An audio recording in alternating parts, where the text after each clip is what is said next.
What's happening, everybody? Welcome to a live stream from LAFB Network. We did this last year during the Senior Bowl. We're doing it again because, Senior Bowl's a really important game, an important step in the draft process. So we definitely want to make sure we got you guys covered. And me and Tad teased this on our previous episode that we are now your number one source for all your draft needs. So make sure to follow us on LAFB Network. Make sure you're checking out the website. And of course, follow me and Tad at Desai guys as well, giving you a lot of great content. But Tad, we're joined by a special guest just like last year, and hopefully we're going to get one more. He'll be coming a little bit later. But yeah, let's introduce him here. This is one of the co-hosts of the Bruin Bible podcast. He also co-hosts the LAFB Network football show with our boss man, Ryan Dyrud. He works behind the scenes. He works in front of the scenes. This guy is a chameleon. Whatever we need him to do, he is doing it. And we're glad he was able to take some time to come on the live stream with us today. And that's our man, Jamal Madney, also our Indian brother from another mother, Tad. This guy's got it going on. So Jamal, so glad to have you. I'm so excited you're here to talk Senior Bowl awesomeness with us today. Well, thanks so much for having me, guys. Really excited. This is always fun, and it gets to be the three Indian boys, at least for a few minutes before. This is our time. This is our time. Let's really enjoy this, but I'm excited to be here, and this should be, the Senior Bowl is always such a fun game. It's like you said, it's the beginning of the journey, really, and excited to see the product on the field and talk about all of our takes of the prospects to come. So thanks always for having me. No, 100%. We love having you. You always got a lot of great content for us when you're talking about these prospects, both in the game and outside the game. So yeah, definitely our viewers will be more than happy with all the analysis that we're going to be providing. But I'm going to kick things off with just, I know, Jamal, you sort of laid this out where it's like, this is sort of like the first step in the process here, but we already had 2 games prior. And sort of the one thing that me and Tad noticed was that it was very defensive heavy. Unfortunately, the offenses just couldn't get much going, especially in that Shrine game. We had all field goals in that game. So I'm just curious. The kicker of the Shrine game was the MVP, by the way. Jake Moody, the kicker out of Michigan, was the offensive player of that game. So, that just tells you how that game went. It's a good sign for the defenses. We're seeing a lot of great performances from some of these small guys.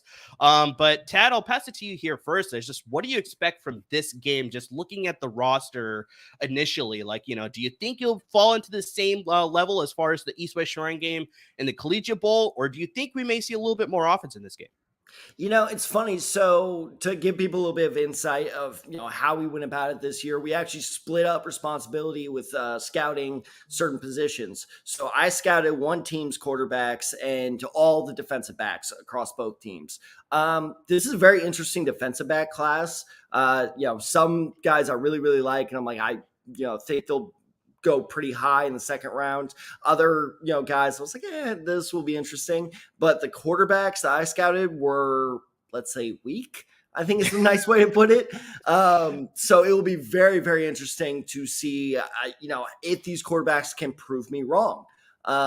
But I do think we're going to see a defensive game today. So hopefully I'm wrong, because I want to see a lot of touchdowns. But it's one of these years where the quarterback class with the Senior Bowl is not the strongest, except for one particular quarterback, which I am obviously unbiased about. Jeez. So Jamal, it's going to come up. It's going to come up. So, Jamal, I want to pass it to you here because I know you got, actually, as Tad laid out, we sort of split up the position groups, and you got both the linebackers and the defensive linemen and edge. So it's like, based on what you saw, how do you feel this game will go? Do you think we got a lot of talent on the defensive side, or do you think it's more on the offensive side, or will we see a good mix from both? Yeah, Amar, it's a really good question. I think we've got some diamonds in the rough here at the defensive line position, linebacker, and tight end as well. But I think that this game, honestly, these all-star games are very synonymous to the fall scrimmage in college, where it's the first time you're getting a bunch of guys together and you're asking them to produce concepts at a level above they have done before. And so whether it's a fall scrimmage or whether it's a game like this, it's always easier to understand defensive principles. It's always easier to sort of rely on your athleticism to be able to adopt those principles on defense than it is on offense. And that's why you kind of historically see these games be lower scoring. I expect that to be the case yet again. A, for that reason, but then B, the way Tad laid it out there, I think the talent is a little bit leaning heavier on the defensive side than on the offensive side, probably in a 60-40 fashion. So I'd be pretty surprised if we saw 30 points today. I think it's probably going to be a low 20s kind of game, maybe even the teens if folks are making a few mistakes here. But I think it's going to be the game is going to be in the kind of the intricacies and the nuances on a play-by-play basis. And what are you seeing from individual players making individual plays than necessarily kind of a collective drives or collective possessions that you sequence together. Well, and I think a great example of this is, Murr and I, we recorded an episode last night about the Shrine Bowl, and this didn't make an appearance on the episode, partially because I, still need to do all my research and actually look up this guy's name. But this Clemson tight end made one great play in the Shrine Bowl. That one great play, I was like, man, he actually looked pretty impressive there. So now I'm going to do research on a player I might have otherwise left alone. So it's always about that. Like, if you can make that just one play where scouts or, talent evaluators can kind of step back and be like, that was pretty impressive. That could make and break your, draft stock just right there. So it's really about, who can stand out as an individual. He popped in for a bit and then left. So there we go. We got it all. He was like a DJ old school mixer there. He pop it in, pop it out, pop it in, pop it out. Mixing and matching, fellas. What's good? It was like a Michael Bay movie. It was like this the entire time. So let's make sure we give Will a proper introduction here. So he is also the other half of the co-host of the Bruins Bible podcast. He does a lot of great Bruins coverage for the LAFB network, and maybe a little bias from me, but one of my favorite guests because he's a fellow San Francisco 49ers fan. And that is, of course, Will Decker. Will, so glad that you could join us today. Dude, honored to be here. Have been prepping for this for a couple days now. Senior Bowl is among us. This is our second year doing it. Yep. Always a great time. Always great to see you guys. It's going to be a fun one, dude. I was put into some fun position groups, and I'm excited to talk about them because we got some good in-depth content coming your way straight from LAFB. 100%. So, yeah, we're very excited for what's going on. And Will, I'll ask you this question because I asked this both to Tad and Jabal before you joined on. Just one of the things we noticed with the previous two collegiate bowl games, with the NFLPA Collegiate Bowl and the East-West Shrine game, was we saw that they were a little bit more defensive heavy as opposed to offensive heavy. So Jamal Grip brought up a great point that a lot of these guys are brought in together. They only have a week of practice to sort of like understand the plays and the schemes and what's going on. So it's sort of hard to see a lot of offensive, production in these types of games. So just like looking at the roster and especially your specific position groups, like, do you anticipate this game to sort of follow in that same trend, or do you think we may see some possible scoring from these offenses to make it a little bit more, possibly get scores in the 20s if we were lucky enough, sort of thing? But just what are your thoughts overall when you saw the roster for this game? Yeah, and one of the position groups I've had is receiver, and I can tell you there is a lot of really good explosive receivers in this, game itself, both on the American and national side of things. So from a receiver standpoint, this is the strongest all-star game, I think, of the bunch. I know the Shrine Bowl had Zay Flowers. NFLPA Bowl was more of the fringe NFL players trying to make a training camp spot. This is the best receivers you're going to see in any all-star game. So I'm really excited about that. Quarterback room, I think there's a lot more to be desired here. I think it's a lot of, solid backups at the end of the day. But, I mean, Amar, you referred to me as a 49ers fan to begin with. We had a guy in Brock Purdy who was able to step in and make some plays. And there were 70 total starting quarterbacks in the NFL this year who started a game, who had to step in for a backup situation. So if you're a backup in this game or, you're a backup projecting forward, there's still a very good chance you could see some on-field time. So you want to make sure you find the right guy that has the right intangibles, the right mindset, the right skill set to get the job done when his name is called. And there's a couple of those guys that I believe could be very, very quality backups in the NFL. 100%. And Tad, I forgot to throw this in yesterday's episode when we were talking about the Shrine Bowl, but last year's MVP of the Shrine Bowl, Brock Purdy. There you go. So, I mean, it just goes to show, like, again, look, most fans don't watch the Shrine Bowl. Most fans don't watch the Collegiate Bowl. That's fine. We get it. You have other things to do. But that's why, the Desai guys are here, is because we watched it. I watched both games in its entirety, and it was rough at times, let me tell you. But if you want the breakdown, that's why you need to subscribe and listen to our latest episodes, because we broke down the winners and losers from that. And I mean, Will, before you came on, me and Jamal were talking about this of like, it just takes that one play. There were several players where I was like, otherwise I never would have, really looked their way, but they made that one play and they didn't do anything else for the rest of the game. But because of that one play, I'm going to look at them. And I think scouts generally do the same thing with, especially the smaller bowl games, but with this game as well, with the Senior Bowl. If, there's one standout, it's going to, make or break your career, really. Because I remember last year, Romeo Dobbs was a big guy that we were all kind of going off of and being like, this guy is really good. And otherwise, if it wasn't for the Senior Bowl, I never would have even touched his tape. But because of that, now look at him. He's now having a somewhat promising career for Christian Watson, another Senior Bowl guy. Wasn't, doing better than him, but both of them look to be, starting some pretty promising careers. I'm sorry, Matt. I know you're listening and I'm praising the Green Bay Packers. He's a Bears fan. So I'm sorry, but yeah, they both look good. All right. So really quick, we're at a commercial break. I think after this commercial break, we'll probably get kickoff here. But really quick, I want to go around the horn. Give me a guy who you think is going to have a really good day today. So Will, I'll start off with you. Man, so the guy that was voted the most impressive in the wide receiver room this week, Jaden Reed, 6 foot, 185 pounds. I've kind of tabbed him as this year's Jahan Dotson. And what I mean by that is Jahan Dotson was a phenomenal talent at the wide receiver position group, but really saw his stock kind of drop a little bit because he didn't have a quarterback that was throwing in the ball accurately with Sean Clifford last year. A very similar system with Michigan State this year. Didn't really have the offense. 8 of their 19 touchdown passes were thrown in the first 3 games of the season. Jaden Reed, I mean, most explosive player I would put up there, right on the par of the likes of a Trey Palmer, who's, another guy we're going to be talking about in depth. 10 touchdowns, 1,000 yards in 2021. This year, those numbers kind of dropped a little bit, but when you saw him this week against the top talent of corners in Senior Bowl, which for me is the best all-star game on the circuit, this guy came to play and was, burning DBs, making plays all around. I think a lot of people saw him as a 3rd-round talent coming into this week. I think he's risen his stock to maybe even like an early, day 2 pick, like a 2nd round at the beginning or 2nd, depending on what your team needs. So Jaden Reed is the guy that I'm really, really looking forward to watching today. Okay. The Jaden Reed, wide receiver out of Michigan State. Jamal, I'm going to kick it to you. Who's one guy that you think is going to break out today? Yeah, I think the guy that I've got my eye on is sort of a hybrid defensive linebacker, Carl Brooks out of Bowling Green. And, I think this is a real opportunity for him, smaller school. He balled out last year with, 49 tackles, 10 sacks. He's 6'4", 300, can do a little bit of everything. And I think he's coming in with a chip on his shoulder to say, hey, when the level of competition is higher, my productivity is going to stay the same. And so I think he has a lot to prove.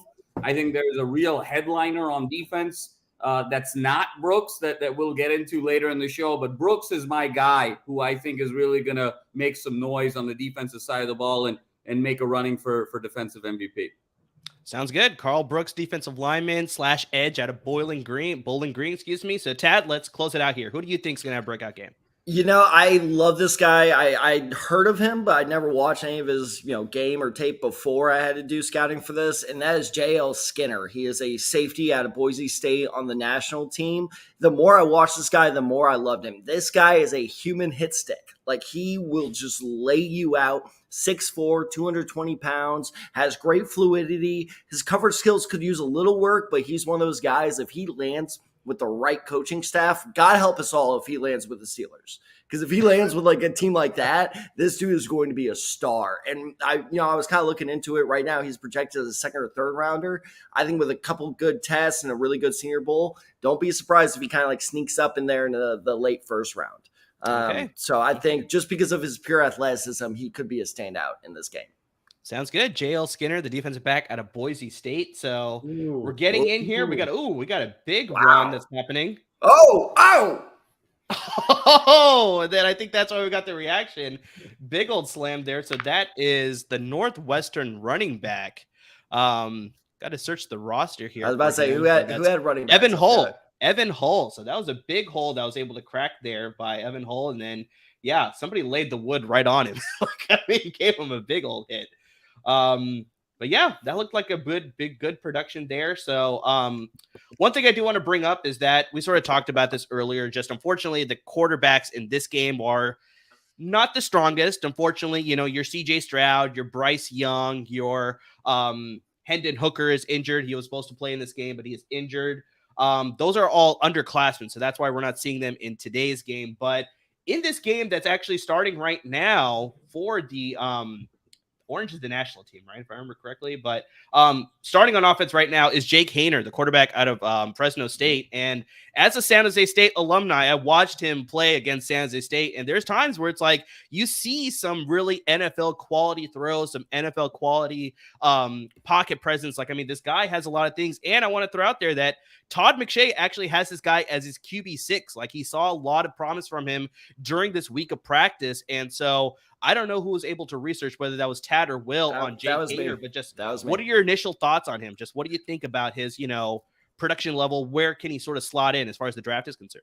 The best word I have for him is frustrating, because you are so right. There's times when I'm watching his tape and I'm like, man, that was a great throw. And man, like, I love what you're doing. And there are other times where he holds on to the ball for like 40 seconds and then he gets sacked. And it's like, what are you doing? Get rid, just throw it away. Man, it's just like he needs to be more confident in his decisions. He second guesses himself way too often. So I think if you have a, kind of West Coast type offense where it's like 1, 2, 3, get the ball out, I think he'll succeed in that. But if you're looking for a real, kind of playmaker to kind of, let the field develop, I don't think he has that right now. So he's still very developmental, but I think he's draftable. I think he's well worth the 6th or 7th round pick. But like I said, his decision-making is very, very frustrating because he has all the physical tools, but it's just, he needs to be more confident in himself. So one thing I definitely wanted to point out, they put up a screen of like the impact players that Daniel Jeremiah had from this week. One of them was Cody Mock, the offensive lineman out of North Dakota State. I love the picture that they put of him because he's missing his 2 front teeth. I was like, this is a classic offensive lineman, North Dakota State, like bruising type of guy. And I know there's a lot of people talking about him. And Will, I know you got the offensive lineman. What can you speak about with Cody Mock? Very interesting prospect because he walked on at North Dakota State, the kind of the Alabama of the Division II, if you will, the most dominant program up there. He's 6'5", 6'6", and he was 221 pounds when he got on campus. He is graduating at 6'6", 305 pounds. He's put on 84 pounds since he has gotten to the pro. Wow. He pulled a Sky Pippen, basically. And the guy, he came in as a tight end, quarterback receiver. They switched him to offensive line. It took a couple years, but he became the most dominant interior offensive lineman within the Division II conference. He is one of the best run blockers in this game. I think he's probably number 2 to me under the likes of an Osiris Torrance, who is the Florida offensive lineman. I think Torrance is probably the best player in this game. Any position you want to spin it, maybe the first player off the board. But Cody Mock, I mean, he came in here and he actually was voted, the best offensive lineman during the week. Once again, I don't know if I totally agree with that, but he has made a case where he is going to be one of the first guys off the board day 2 if he continues to grade well, continues to test well, and just a phenomenal run blocker. Very good in one-on-ones and passing situations too. Can pull, can get to that second level. Kind of everything you're looking for with the guard position. So Cody Mock, one of the more fun stories. Great personality, missing his 2 front teeth. What's that famous Christmas song? All I want for Christmas is my 2 front teeth. Yeah, exactly. A lot of things to say. All I want in my NFL draft is Cody Mock. It's like a little conundrum there. But Cody Mock, really, really fun prospect. And a guy that's going to make, some NFL team very, very happy. Awesome. So really quick, because the Senior Bowl, we got the team in the red zone here within the 5-yard line. So we may see a scoring opportunity here, but I want to close this out with North Dakota State. I mean, Will, you sort of put this out where you said they're sort of the Alabama of the FCS, and we're seeing a lot of great prospects coming out of North Dakota State because you were talking about Cody Mock today. Cordell Volson is an offensive lineman with the Cincinnati Bengals. He is starting for them. Unfortunately, they're not in the Super Bowl. They lost in the conference championship game. We already talked about Christian Watson, Trey Lance with the 49ers. I mean, we're going to see what happens there. Obviously, we had Carson Wentz a handful of years ago. So, I mean, that's slowly becoming a school, like you said, Will, that's like, you can go to that school and find some really good talent there, even from an FCS school. So, I mean, a little bit later in the show, we're definitely going to get into some more small school prospects. But yeah, Cody Mock, I think, could definitely make a name for himself, especially not being from, being from a small school. I think he can still make a name for himself here. So looks like we got a timeout. They're trying to plan it out as far as how they're going to get a scoring drive here. But yeah, looks like this team has been able to move pretty efficiently. We talked about this earlier. That's like Hayner's making me look like shit right now. Like, like I said, Todd McShay put this guy as a quarterback number 6. So it's like, I think you see a lot of that there, and I don't doubt that he'll probably get a combine invite to further, up his draft stock here. So yeah, if he could put together a scoring drive right here, like, I mean, that'll definitely up his case for sure. What I want to say about Hayner is this guy is a killer, man. Like, Jamal and I have dealt with this guy with the LAFB. Look, he gets the touchdown catch there. Oh, but we got a flag. We do have a flag. That was my guy, Jaden Reed, who caught that. There you go. But with Jake Hayner, this guy he came into UCLA last year with a very talented UCLA roster and was playing essentially with a hip injury that debilitated him from playing the next few weeks, and had a 2-minute drill, if you will, to game lead it over. I know Madman and I still heard about that, but I think we all came away from that just being incredibly impressed. And I do want to say this too. He was playing USC this year at the Coliseum. Very tight, close game with Hayner in the game. As soon as Hayner went out, the favor totally shifted to USC. But this guy's a killer. He's incredibly confident. 20 touchdowns, 3 interceptions this past year. Was even better the previous year. 33 touchdowns, 9 picks. If I'm picking a sleeper quarterback from this draft, this is my guy. He can come into the huddle. He can come into the huddle and command a room. He's got the fire that it takes to lead an NFL, locker room huddle, whatever you may have it. And he's going again to the end zone here. Love his ability to go downfield. That Fresno State system is really good at spreading the ball around. Kind of like a Texas Tech system, when it comes to that level of play. So a lot to like with Jake Hayner. He's probably my biggest sleeper quarterback in this class. Do you agree with that, Madman? Yeah, for sure, Will. And you took the words right out of my mouth. He's a big game player. And I think that's what's going to separate him at the next level.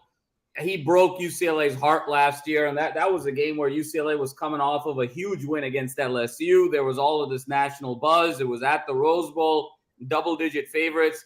Hayner comes in, has 53 attempts in that game, goes for 455, 2 touchdowns, leads the game-winning drive with less than a minute to go, was peppering the ball all over the place, and it was probably the best performance by a road player in the Rose Bowl the last 10 years. And then he follows that up this year. That was a game. Everyone forgets this year, USC Fresno State. That was a one-possession game. It was going back and forth.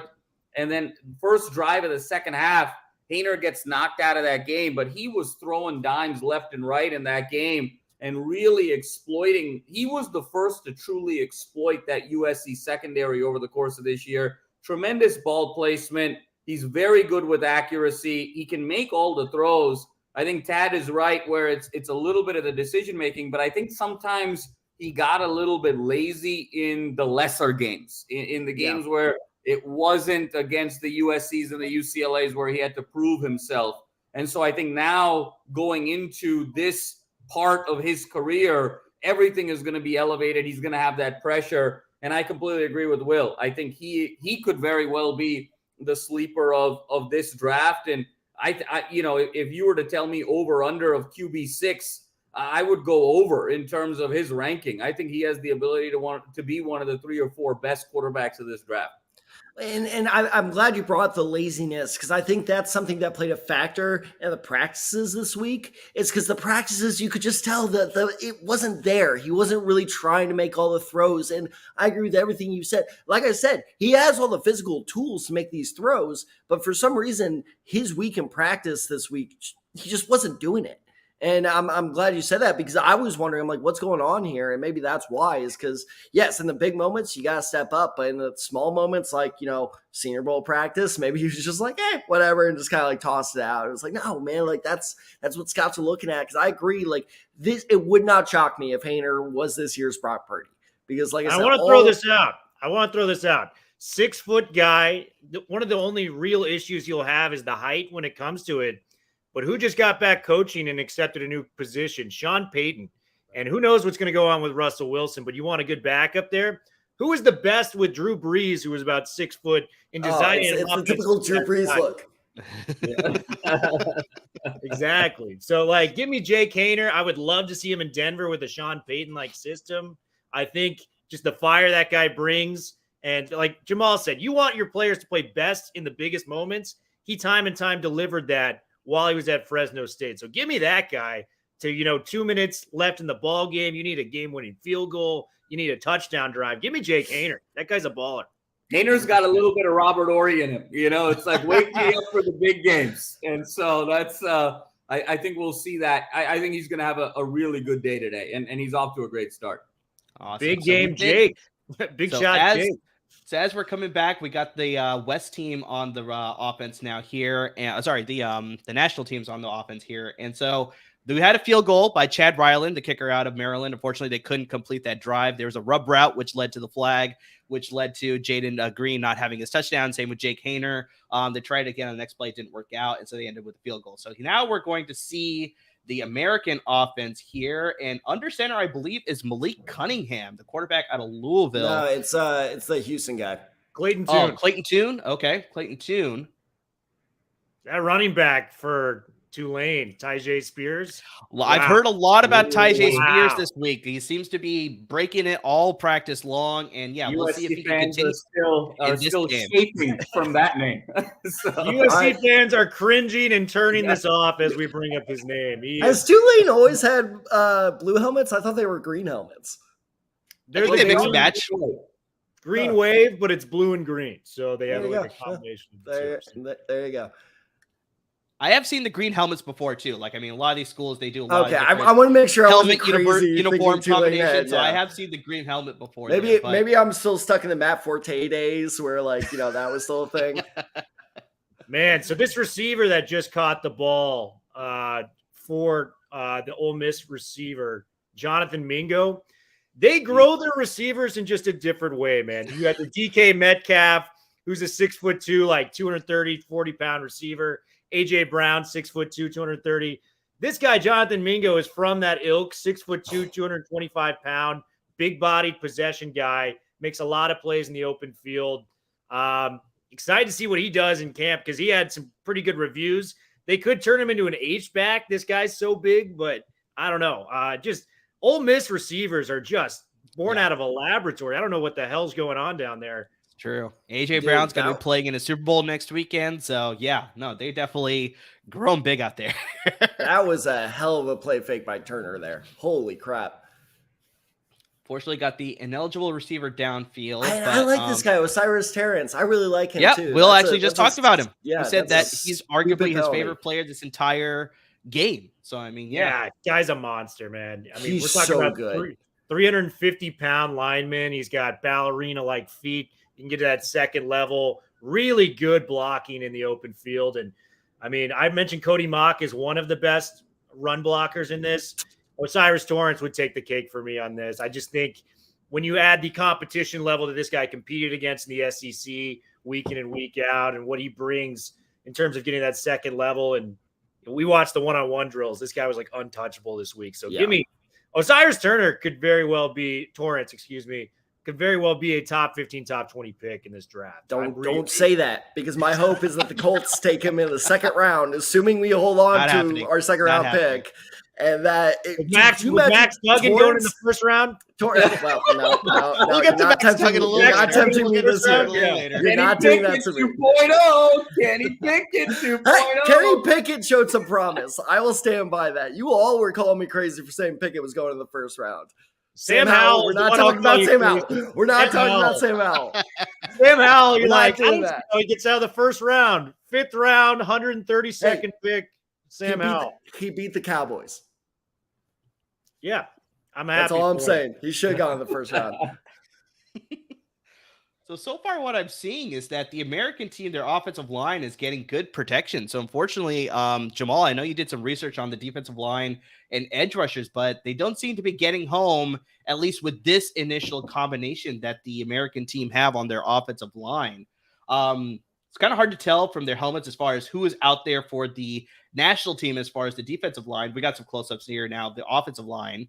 But just, yeah, initially right now, it seems like the offensive line is holding their ground. Yeah, Amar, I mean, it's a little bit of a weaker group at the defensive line position in this game. When you look across the board and say, who are the top 12, the top 15 prospects that are going to get drafted, there's only about 2 or 3 guys on that list in this game. So, when you talk about the Brookses, when you talk about Will McDonald IV from Iowa State, when you talk about KJ Henry from Clemson, and then the guy who I'm really excited about to see is Andre Carter of Army, the linebacker. And he's the guy who, after Will Anderson, he's everybody's second best linebacker. And when you just look at how he's built, I mean, it's kind of what Will was saying about the Ole Miss receivers. This guy's just built different. I mean, 6'7", 252. Coming off of a year where, he was a little bit injured. He only had 37 tackles and 3 sacks. But the year before, he had 13 and a half sacks and was just a wrecking crew. And so when you just look at his size, his speed, his physicality, he's got the total package. And he would be the number 1 linebacker coming out of the draft any other year, with the exception of this year, because you've got Will Anderson, who's potentially a once-in-a-generation type of player at his position. So I'm excited to see the Carters of the world make an impact in this game. But I would expect both offensive lines to be able to protect as well as move the line of scrimmage in this game pretty consistently. And then it's going to come down to a game where can the quarterbacks make the right decision given the requisite time that they have. And man, just a big shout out to Adam Korsak, the punter on that, just pinning them. That was a hell of a punt. Yeah, I was actually just about to get to that. That's how you get your tape out to NFL teams right there, doing it at the Senior Bowl. But that's what we were talking about earlier. Like, that one good punt might have just gotten that kid drafted. And all scouts are watching this game right now. They're either in Mobile or they're tuned in like us. So just make plays. That's all you ask. That's all you can ask. Well, and it's funny because the guy that actually marked that down, I believe, I'm not mistaken, is Jamie Robinson, the safety out of Florida State. And I'm not very high on him, but the one thing I did say, I was like, he's speedy. I was like, this dude's fast. And so, like, clearly that's this guy as a gunner on the special teams. It's like, why not? Why not? So, yeah, unfortunately, the AFC Championship game kind of came down to a punt, right? I mean, there was a short punt and a return, and that's what set up the field goal, So you never know that late hit call. Sorry? Or that late hit call near the sideline. Yeah, but don't bring that up. He's still crying. Don't bring that up. But yeah, fortunately, the American team, they shot themselves in the foot on that offensive drive with a couple penalties that prevented them from doing anything, which led to the punt, a really awesome punt, and then a really good down within that 1 yard line or 2 yard line. So, I mean, yeah, the national team is going to have their work cut out for them on their offensive drive. So we'll see how that all goes. But I want to jump back to Andre Carter II because he comes out of the Army, right? So they usually have to, service their time or whatever. So do you think this will affect his draft stock at all as far as like being drafted in a certain area because, teams need to be cognizant of the time that they have to serve? Or I'm not 100% sure how that all works out, like whether they have to do it before, if they have to do it at a certain timeline, but just like, do you think, Jamal, that will affect Andre Carter II's draft stock? Omar, it's a really good question. I mean, it's actually very synonymous to when you're drafting kids out of BYU or Utah and when they have to go serve on their mission. And so what you're getting is an individual that's a couple years older. And for a lot of NFL teams, they look at that in a very positive way because you have a more mature prospect. And I think that's what you're getting with Andre Carter. When you talk about not just the physicality, but mentally that level of maturity. And then when you talk about the discipline, the attention to detail, the focus, I mean, you're talking about the premier institution in the country on those fronts when you're talking about West Point. So for me, he served, what he's needed to do and served his country and served his country very honorably. And now he gets an opportunity to play at the next level. I think teams are going to be salivating over this guy because he's one of those rare packages that you have it all together mentally and you have it all together physically. That's the one maybe blemish on Will Anderson a little bit is he's obviously far and away the best prospect of this draft, but he had a bit of a lull year at Alabama. Now, how can you sort of replicate the 2021 season that he had where he had over 100 tackles, 17 and a half sacks? It was sort of an impossibility for him to overcome that and exceed that. He had 51 tackles, 10 sacks. He was quite good, but there's still a little bit of a question about his hunger maybe. And was he just sort of taking a step back to get ready for the draft? And where's his motor and where's his mentality and where's his competitiveness? But you don't have any of those questions with Carter, given the pedigree and where he's come from. Well, and going to like these service schools, you got to remember a player that I'm not going to say he's one of my favorite players ever, but he is a player that I really enjoyed watching. John Kuhn went to Navy. Yep. And was a longtime great fullback for the Packers. And Jamal, I think you absolutely nailed it. It was because you could just tell the mentality was there. There was never a game where I was like, Kuhn's, his heart's not in it. No, he was always, fighting for the Packers. And like, he was a great player to watch. And I think that, kind of the service mentality in players is great. And I can speak to that because TCU had a linebacker that transferred over from Army as well. And like, he was one of our best defensive players this year. So it's just, they breed them different over there, and probably why America is America. So Will, I saw you got excited here. Yeah, exactly. Jaden Green was working out of the slot. Jake Haener found him, and they got a big gain here. So this is actually a very important drive for Haener because, like I talked about, they were down within the 1 yard line. So if he could lead a potential scoring drive, that's really going to impress scouts that he kept his composure, was able to take his team down the field, and possibly end with at least a field goal. We'll see what happens here, but just big connection with Jaden Green. So Will, I know you sort of were talking about Jaden Green earlier, but seems like he's got the talent that he could work on the outside, he could work on the inside. Just speak a little bit more about his versatility maybe at the next level. Yeah, Jaden Reed. I want to make Jaden Reed, excuse me. Jaden Reed. I see the green helmet. I was just thinking green. That's what it was. So Jaden Reed, my mistake. Definitely played in the green. This is Allen Robertson all over again. Just 6 foot, prospect, 185 pounds, explosive, man. He gets separation easily. It just comes naturally to some of these guys. Very smooth route runner, fast twitch type of guy. And, I think it's a great sign that he's making plays in this game. Had the touchdown that was called back due to the holding penalty. Called back. Yep. On the first drive, just had a 20-plus yard catch. Yep. Jaden Reed's the guy that, I think has probably risen his stock as much as anyone in this game, just given the fact that he had a very solid week of practice. Who knows if he plays the second half with how they switch this out with an all-star game. But scouts can point to, hey, he showed up in the game and made plays as well as producing all week at practice. This guy's a gamer. I think he's going to be a middle of the second round pick. And I think whoever gets him is just going to be lucky as hell. I'd like to see him, with the Chargers, if I'm being honest. If I was thinking about an LA team, they have the two great, outside receivers, if you will. I know Keenan can line up in the slot, but Keenan's losing a little step, with that age coming. They need that fast, quick. And really quick, Will, I just want to cut you off here. It's just they're dealing with injuries this past season too. So Mike Williams didn't play the full season. Keenan Allen didn't play the full season. So Justin Herbert was unfortunately without some of those star weapons. So can you speak about Jaden Reed's durability? Like, has him been pretty healthy? Because then, exactly like I said, the Chargers could really benefit from a guy who can, pretty much stay on the field.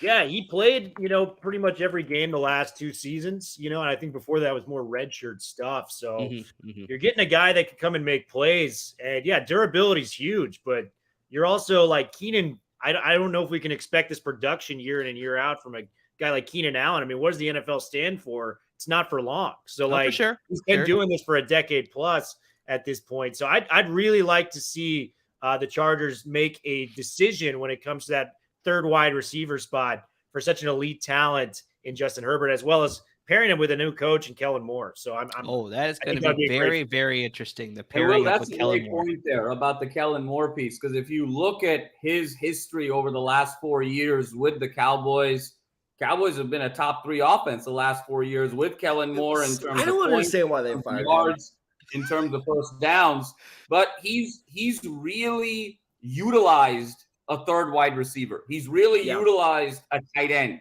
He's really utilized bunch formations. He's really utilized pace around multiple playmakers. So when you look at the Chargers and you say, who's really the roster after Allen and Williams? Yeah, you got Joshua Palmer. Yeah, you got DeAndre Carter. Yeah, you got Gerald Everett. All very talented guys. But have you really solidified that number 3 and number 4 receiver position? I think that sort of remains to be seen. So this could be a really nice addition here in LA.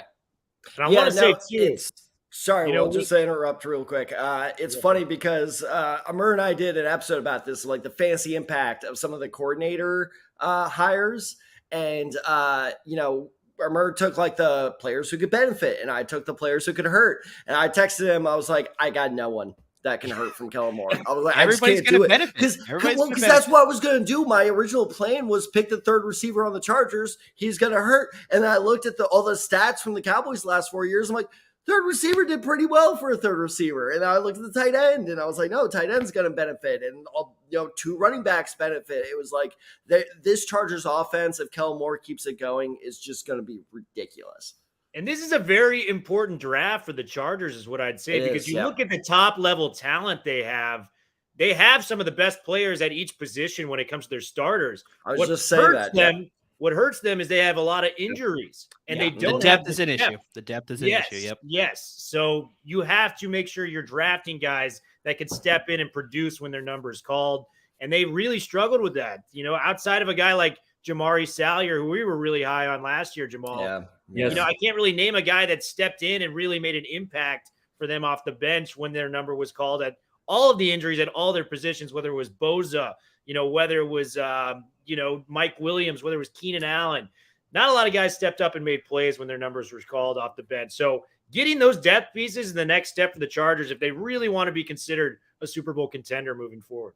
And Will, just to piggyback off of that, this is such a big year for them in terms of draft, in terms of window of opportunity, because you're starting to see in the AFC a little bit of separation here that's taking place with Kansas City, Cincinnati, Buffalo. They're starting to separate from the rest of the pack, and it's incumbent upon the Chargers with Kellen Moore, with adding these depth pieces like Will talked about, to turn the AFC into a perennial Big Four year over year. Are they going to be in that group, or are they going to slide back to the rest of the pack with the rest of the conference, with the Jacksonvilles, with others, and sort of leave those 3 alone on an island? So this is going to be a big year of whether they're truly going to make a step towards true conference contention. So there's a couple things I want to bring up with the most recent drive here. Those were some bad misses. So that's one of the things I wanted to bring up was that Jake Haener, it seemed like his internal clock was ticking very fast. Like he saw a little bit of pressure and he's trying to get the ball out there and he ends up shorting a couple of guys here. So just, based off the film that, you guys were watching here of Jake Haener, like, is that something consistently that we're seeing that just like, he's too, seeing ghosts or whatever, right? No, I wouldn't call him jittery. I wouldn't call him jittery. I think it's more of a confidence issue. And there's a difference, right? Like jittery is like you're kind of scared. Oh, Will's disagreeing with me. I don't think it's jittery. We'll get to you, I think it's just like, dude, like be confident in your ability, staying up in pressure. I know you're only 6 foot, but like, come on, man, you're okay. Like, just like, have that ability to like stand tough. And I don't know, because you didn't see him running around. That's why I'm not calling him jittery. Like jittery quarterbacks kind of like tend to try to scramble. He stood tall. He just made bad throws. So I don't know. Will, just eviscerate me. I just don't think confidence is an issue with Haener. I've seen it. I think this guy is as confident as any quarterback I've seen, because he'll go into a Rose Bowl or a Coliseum and ball out and make plays.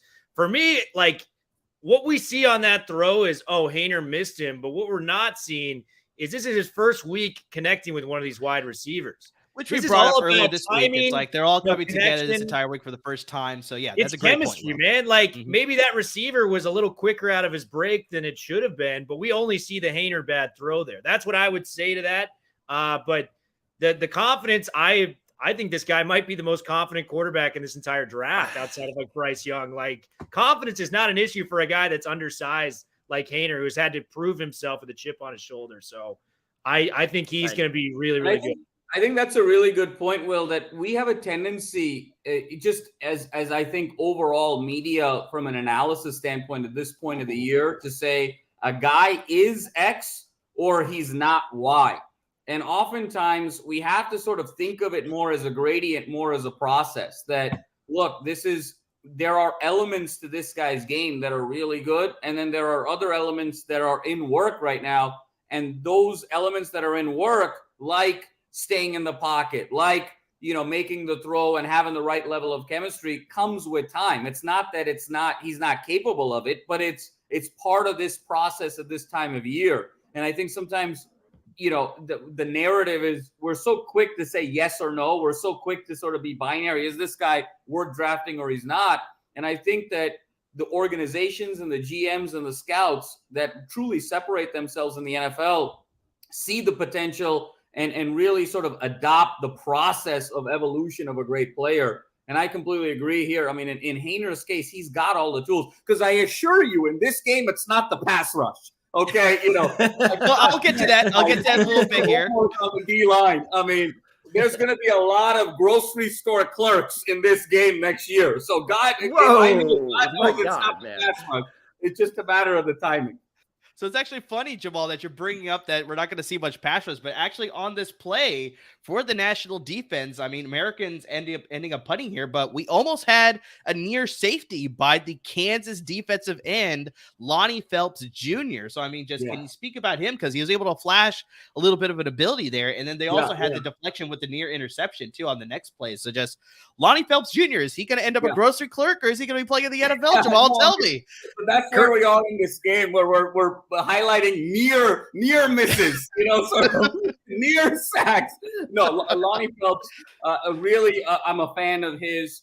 He was one of the big linchpins last year that led, if you recall, that great start with Kansas. Remember, Kansas was 5-0. Game day showed up. Phelps, he was. Sorry, real quick, which team beat them? Yeah, TCU, and TCU had a pretty good year last year, except for that last game. But yeah, they had a pretty good year up until that last game. But he was really a linchpin for that team. He's someone that really great instincts off of the edge. He's got really good use of hands, and he's got really that counter move.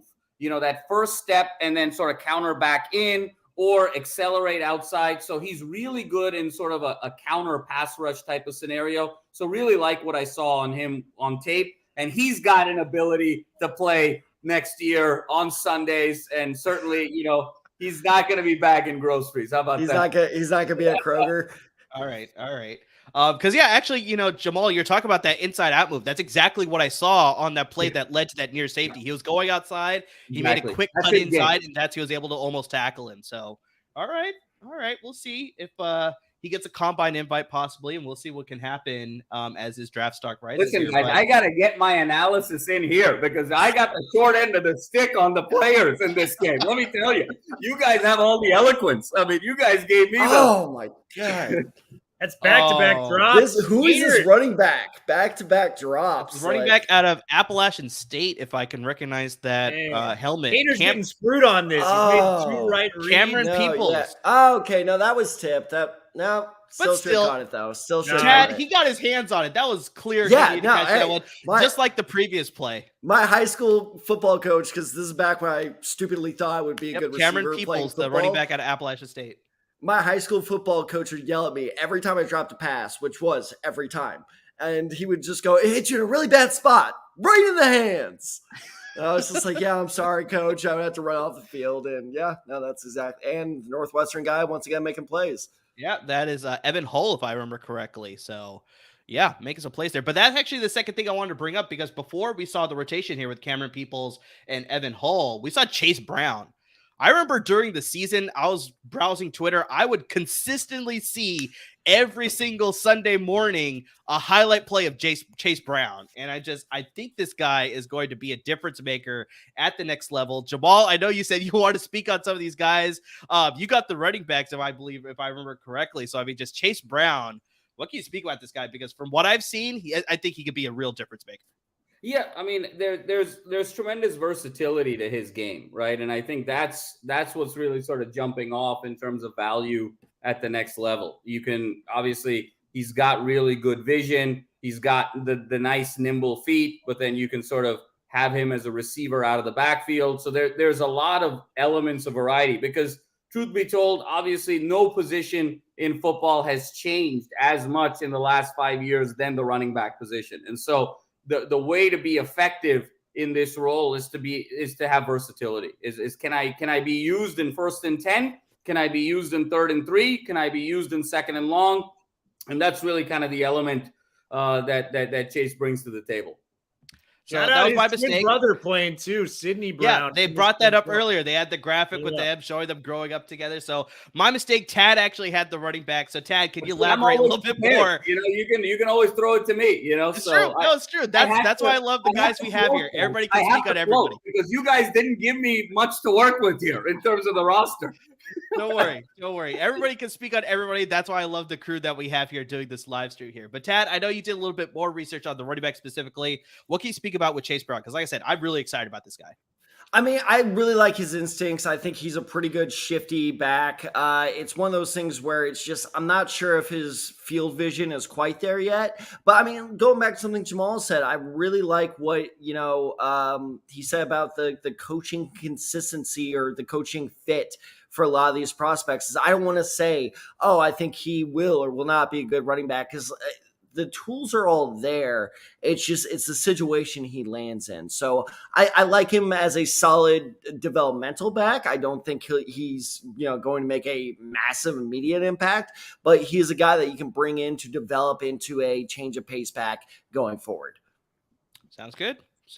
So we just got another field goal by Chad Ryland out of Maryland. So, I mean, we talked about this, the special teams guys making a name for themselves. So we had Mersak for the American team, the punter out of Rutgers. And then now we have Chad Ryland, the kicker out of Maryland, making a name for himself. So we still got that low scoring game as we're heading into the second quarter here. But just, really quick, I want to, as we're sort of in a commercial break here, I want to kick it to you guys here. Just overall, not just with this game, but just overall with this draft. And Will, I'll kick it to you here first. What do you think is the strongest position group in this year's draft class? It's a good question. There's a couple that come to mind to me just off the bats. I think the quarterback room is very obvious, but I think when you have those three at the top, Bryce Young, CJ Stroud, who we really saw. Quick, well, I actually, I kind of want to add a sub question on top of that then. So do you think with the quarterback class, is it too top heavy? And it's just like, we're not going to see much at the later round. So it's like, obviously you're about to get into CJ Stroud, your Bryce Young, your Will Levis, your Anthony Richardson out of Florida. So it's like, is it too top heavy or can you find some good value later? It depends on who you ask. For instance, like we mentioned the top three there. I think some people are really high on Anthony Richardson and what he can bring to the table. I'm not there because I just haven't seen the production level that is worthy of a first round pick. You want to know how you be a good quarterback? You play it really well. Like that's my thing. I haven't seen that yet. That's kind of just my issue with Richardson thus far. I think there's a really good case. Jake Hayner's pretty solid. There's a few other guys. I think the quarterback position next year is going to be really good as well. But the tight end room has been one that is really, really, high praise. Michael Mayer from Notre Dame, Darnell Washington out of Georgia. There's a lot of big name guys that are coming. Luke Musgroves, who's in this game right now. There's some really solid talent there. And I think just from a top level to the end of it, there's 4 to 5 to 6 tight ends that can really make an impact. And it's kind of weird because last year I thought there was a lot of good tight ends. Usually it's a cyclical process. Back-to-back years, very elite tight ends coming out. So that's, at least on offense, those are the groups that I've seen so far. I think a little weaker on the offensive line compared to last year's. Defensive line, I think it's a little weaker outside of, the freak of nature that is Will Anderson, who I think will be more like a Von Miller, like technically an outside linebacker, but he's going to be rushing off the edge for the majority of his stuff there. So, I think those are the guys. I think Jalen Carter is right up there too with Will Anderson. But outside of those two defensive linemen, I know there's a Tyree Willis, from Texas Tech, who's a big name. For me, those are the two guys that are far and away from the rest of the competition, and there's a seismic drop after that. So, on the surface, I would say quarterback and tight end are the most loaded positions I've seen. When you have 3 quarterbacks of that level going into a draft, I think that makes it really, really fun and enticing. But I will say Will Levis turned down his invitation to the Senior Bowl. I would have liked to have seen him out here competing and making plays because he would have had, arguably one of the bigger weeks. And I think if he came out here and balled, we'd be talking about maybe him going above the likes of a Stroud or a Young. I'm not sure that's the case if he can't come and compete. That's my big thing. So I don't know. Quarterback and tight ends are my spots right now.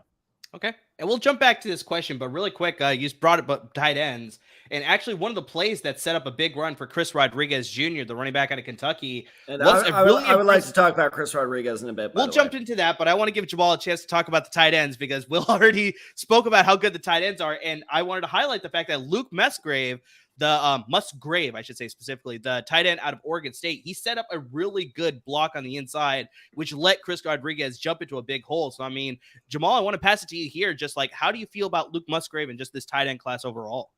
Yeah, Amar, it's a great question. And, I want to piggyback off of Will. It's an interesting draft overall, in my estimation, where I think if you look at each position, you have anywhere from 1 to 3 players that clearly separate. And then there is sort of a noticeable drop-off. And so I think that GMs are going to have to get really clever beyond day 2 to sort of find value, with the exception of the tight end class. And What I love about Luke Musgrave is 6'6", 255.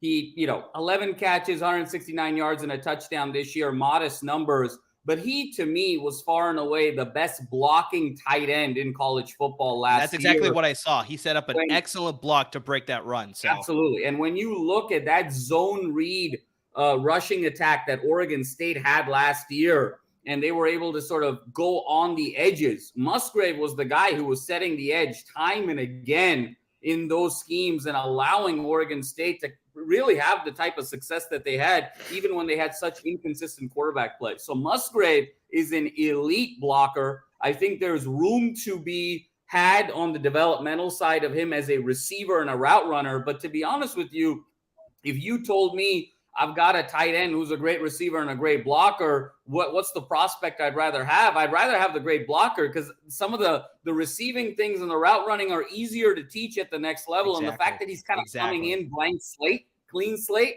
you can sort of program him to be more of an NFL receiver than guys that are fixed in terms of their behaviors from a college standpoint. And so I really like Musgrave. And then at the top, Amar, when you talk about Michael Mayer, 6'4", 265, absolute study at 67 catches, 809 yards, 9 touchdowns at Notre Dame. He was constantly getting double teamed. He was constantly, defenses were shifting over to him. It didn't matter. I saw him live at the Coliseum this year. That dude is so big. 6'4", 265 just does not capture who Michael Mayer is. He is thick. He is wide.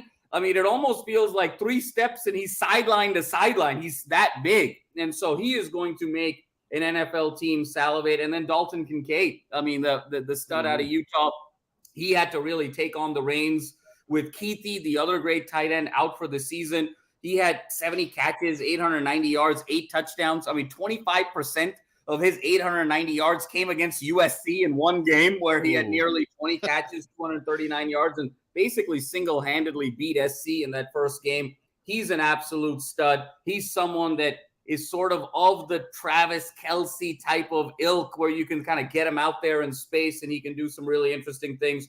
We talked about Musgrave. And then Darnell Washington. You want to talk about a freak of nature. I hate that, man. It's not fair to be that big and that fast. That should be allowed.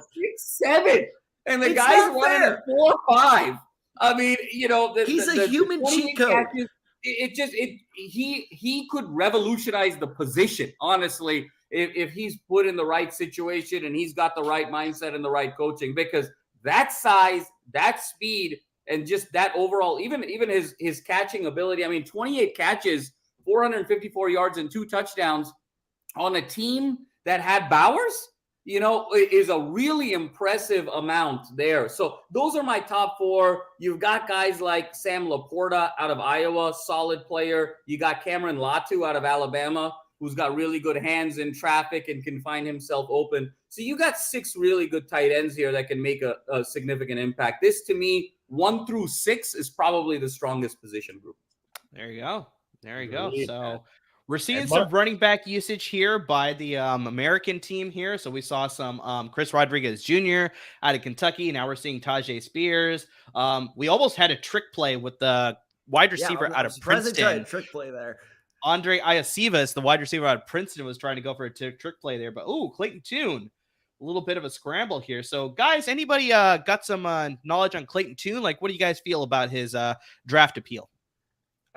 Solid quarterback, very productive. He threw for 70 touchdowns in the last 2 years. 6'3", 215 pounds. Kind of had a shaky week of practice, was, kind of missing things, but that's chemistry based. Who knows what can happen? I just think there's better quarterback prospects, in my opinion, than the likes of a Clayton Tune. Could he make a team really happy on day 3? I think that's probably something that could happen, but he's not my first choice out of this game. Might not even be my second, with the likes of a Hendon Hooker, being down here too. I get the age, 25 with Hooker, but just the level of great throws and few turnovers from Hooker was very special. I mean, he threw, I think, 5 interceptions in 2 years on 500 to 600 plus attempts. And we saw what he was. He was a legitimate Heisman candidate. If you can get over the age stuff, I think the way I would look at this, from the quarterback room, it'd be Haener, it'd be Hooker, then probably Max Duggan. I'll give you Tad. Yes, let's go. I think Duggan showed a lot this year for me in terms of leading a football team and making plays when necessary. I think Duggan could be a very quality backup if put in the right system. So those are my top 3 quarterbacks when it comes to this game itself. But who knows? It's a coin flip either way. We're just projecting, is what I like to say. So Clayton Tune could prove us wrong for all we know, man. Well, he was able to move the team down to get them at least a scoring opportunity. So we just had a kick by Jack Podlesny. I believe I'm saying the name correctly. The place kicker out of Georgia. I'm glad you took that one. There was no way I was getting that right. So, so far it's been all field goals trading back and forth. So I want to revisit the question that I asked Will earlier, and he gave a great answer on just his favorite position group, or which is the strongest going into this draft class. So, Tad, I want to pass it to you here. What do you think is the strongest position group in this year's draft class?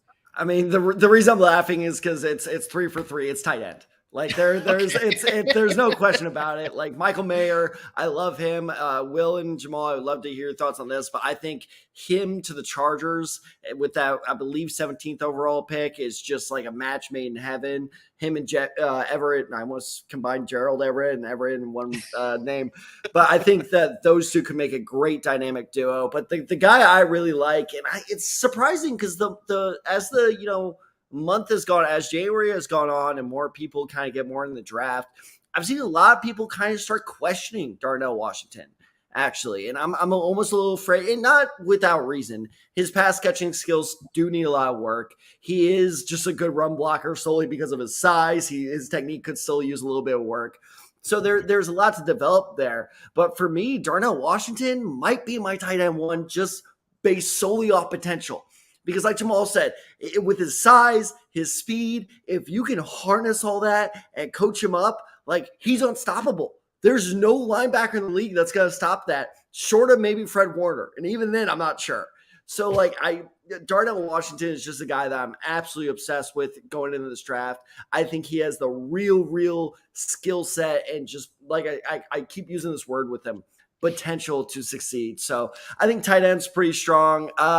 Yes, it is top heavy, but the top 3 or 4 are so good that I'm also going to put quarterback up there because, you're just going to have mock drafts are going to be impossible to do going forward because it's just going to be an absolute battlefield for those 3 or 4 guys at the top. So I would say quarterback and tight end, honestly. So I kind of want to interject here really quick before I pass it over to you, Will, but just Darnell Washington, it's if you're banking on potential, what worries me is if you fall into a trap with OJ Howard. We saw this where he had the production at Alabama. There was a lot of potential. A lot of people are you can use this guy in so many different facets of your offense. When he gets to the next level, we just never saw it. I know he dealt with some season-ending injuries, and that sort of derailed his career a little bit too. But just even when he was healthy, I just didn't see it at what I saw compared to what I saw at Alabama, where I just didn't see it at the NFL level. So I just worry if you fall into that trap with Darnell Washington too. So to counter that, though, real quick to counter that, Evan Ingram. Because same deal with him. But deal with him. Giants never used him. Jaguars did. He got to rebound with Jacksonville, though, because with the Giants, he got force-fed the ball his rookie year, and then after that, we saw him slowly decline. He got the resurgence here with Jacksonville, but I don't know if that's going to stay consistent. But I just worry about if teams fall into that trap of just banking on so much potential. But, Will, I know you had some thoughts. I want to pass it to you here. Yeah, I want to give just another position group, and it depends how you value them. But I think the running back position is very deep this year as well. I think there's a lot of good running backs. Starts with Bijan Robinson. I mean, this guy, most forced missed tackles in college football last year. You can't tackle this guy in a phone booth. Very good lateral quickness to the outside. I think this guy's going to come in and start right away for a team and probably win Offensive Rookie of the Year. If not for my guy, Zach Charbonnet from UCLA stepping up. I really like running back. You know, we're talking about 6 foot, 230 plus pounds, very nimble like feet, very quick in the open field. Power, he can get you finesse. He can do whatever you want on a football field. Kind of reminds me of a Corey Dillon like running back, where it's that big body and he's very nimble. He can get out of his breaks. Jamar Gibbs was outstanding. It wouldn't shock me in any, facet if Jamar Gibbs might be the best running back of this class when all is said and done. And you got just guys like Tank Bigsby, who we're very familiar with, Sean Tucker, Blake Corum. I don't know if he's declared yet, but Devin Akane, guys like that, players that can really make some plays in the open field. A lot of really good running backs available in the draft coming for 2023. One of the names that you didn't list out that I was a big fan of as well, Deuce Vaughn out of Kansas State. I mean, I hate that man. I'm sorry, I hate him so much. The guy absolutely hammered TCU in that title game. Well, but and I hate making this comparison for him because it just feels like, oh, hey, this small guy went to this small, not small school, but this small guy went to this school. He's Darren Sproles 2.0. And I know, yes, they both went to Kansas State, but like that dude is so dynamic and it sucked. Like I cannot tell you how many times the Big 12 championship game, because I actually went to that game, where I turned to the guy next to me. I was like, I hate this guy. Because he was massacring us all over the place. Like that dude is a great change. Like he's the definition of change the pace back. He is, I say this about like 5 different guys, but he is probably one of my favorite like mid-round sleepers out there. Because I think that is an immediate impact back right there. Yeah. PFF doesn't have him in the top 10 running backs, but very. How? That's. I think he's a great prospect. That shows what the running back room is, right? So that's a good point. I think can truly alter a franchise in this group, and that is Robinson and Charbonnet. And when you look at Bijan Robinson, he has that Saquon Barkley-ish element to him in terms of just the way he's built, the size, the speed, the power, the ability to be elusive from tackling. And so we see what Saquon can do when he's healthy. I think Bijan has that ability. I love the Will reference to Charbonnet with Corey Dillon. Charbonnet to me is, obviously. I like that throwback. To me, he's always reminded me of a combination of a young Jerome Bettis in terms of feet, and then with kind of the tenacity of Marshawn. And he's got that element to him. And so I think either one of those guys, I think their ceiling is NFL rushing leader, kind of multiple 1,500-yard type of seasons. And you're talking about massive ceiling. I love Gibbs. I love Vaughn. I love some of these other guys. But it's got to be the right situation. It's got to be – I think there's a shorter shelf life there in terms of value. I think these two guys have the ability to be amazing. And the one thing I just want to close on that Darnell Washington piece, everyone keeps talking about potential. The guy had almost 500 yards receiving. I know. No, that's what I'm saying. It's like it's already there. It can be more. 800 yards being unequivocally wide receiver option number 1 at Notre Dame. And Washington had nearly 500 yards again with a team that didn't really throw as much, and they had to deal with especially not to the tight ends. Washington, to me, I completely agree with you, Tad. Biggest upside there. I think just on risk-reward ratio, he might be the best offensive player in the draft from a risk-reward ratio standpoint. Yeah. I mean, you're talking about potentially getting the next Gronk here. Yeah. Harold Carmichael is the guy that I see with the height. Going to give a shout-out to Philly, throwback player like that tight end fade route. I think Carmichael was about 6'8" out there. Just a mismatch nightmare if you can just draw up the right scheme for him and place the ball right where he wants it. So I don't know. I like him as well. So we'll see how it all plays out. Definitely the combine is going to play a big factor too. But we're seeing Malik Cunningham now. I actually got this one right. So Malik Cunningham is now under center for the national team. For an hour. I know, seriously. I saw finally the bright red helmet there. He saw the cardinal on it. Yeah, exactly. So, Tad, I know we talked about Malik Cunningham on an episode prior, but just speak to him right now as we're sort of watching him on this drive here for the national team. You know, it's funny because I'm actually a little disappointed at how they've been using him this game so far. Because, we talked about this after his performance in the NFLPA Collegiate Bowl. Is the thing I like most about Cunningham is his pocket awareness. He doesn't panic in the pocket. He does a very good job of going through his reads. Yes, he is a runner, but he is not a run-first quarterback. And those are the guys I like a lot. I don't trust run-first quarterbacks. Kyler Murray's proven it. Lamar Jackson's proven it. On the whole, they are just way too injury-prone and not reliable. So the fact that Cunningham tends to kind of hang back before he makes the decision to run is something I really liked about him. They've run about 4 running plays with him. And so I'm a little frustrated by his usage, but I mean, overall, I think that, and this is a comparison I made in our episode, is Tyler Huntley. He reminds me a lot of him because Huntley did the same thing where he can run, but they didn't use him like Lamar Jackson. Them being the Baltimore Ravens, obviously, they kind of let him pass. And this kid almost beat the Cincinnati Bengals, and Amir and I talked about this, but he's a Pro Bowler. So if I'm comparing it to Tyler Huntley, it's a respect to the name, Tyler Huntley, Pro Bowl quarterback. So what you're saying is Malik Cunningham is a future Pro Bowl quarterback. I mean, at this point, at this point, Nathan Peterman is a future Pro Bowler. So we'll see. We got to cancel the Pro Bowl, man. I'm sorry. They basically have already. Tyler Huntley had 2 touchdowns. This is a really interesting thing, Tad, that you brought up, and it's something that I've talked with Ryan Dyrud and a little bit with Will about offline. If Rodgers retires this year, are we at the point where this is the thinnest elite quarterback play has been in the NFL? Is this the thinnest elite? So we got Mahomes. Well, okay. Now here's a good question. I was just about to say, do we count Allen as elite because he turned the ball over a lot this year? So even if you don't say Allen is elite, let's say Mahomes, Burrow, Herbert's on the cusp. Is it just Mahomes? It's really just Mahomes and Burrow at this point. I mean, are we? That's a good point. Yeah. Are we at the thinnest the NFL has ever been in terms of quarterback? And if ever been, I wouldn't go ever been, but I would say in the last 2 or 3 decades, yeah, probably, to be honest. Speaking of, okay, that was a hold.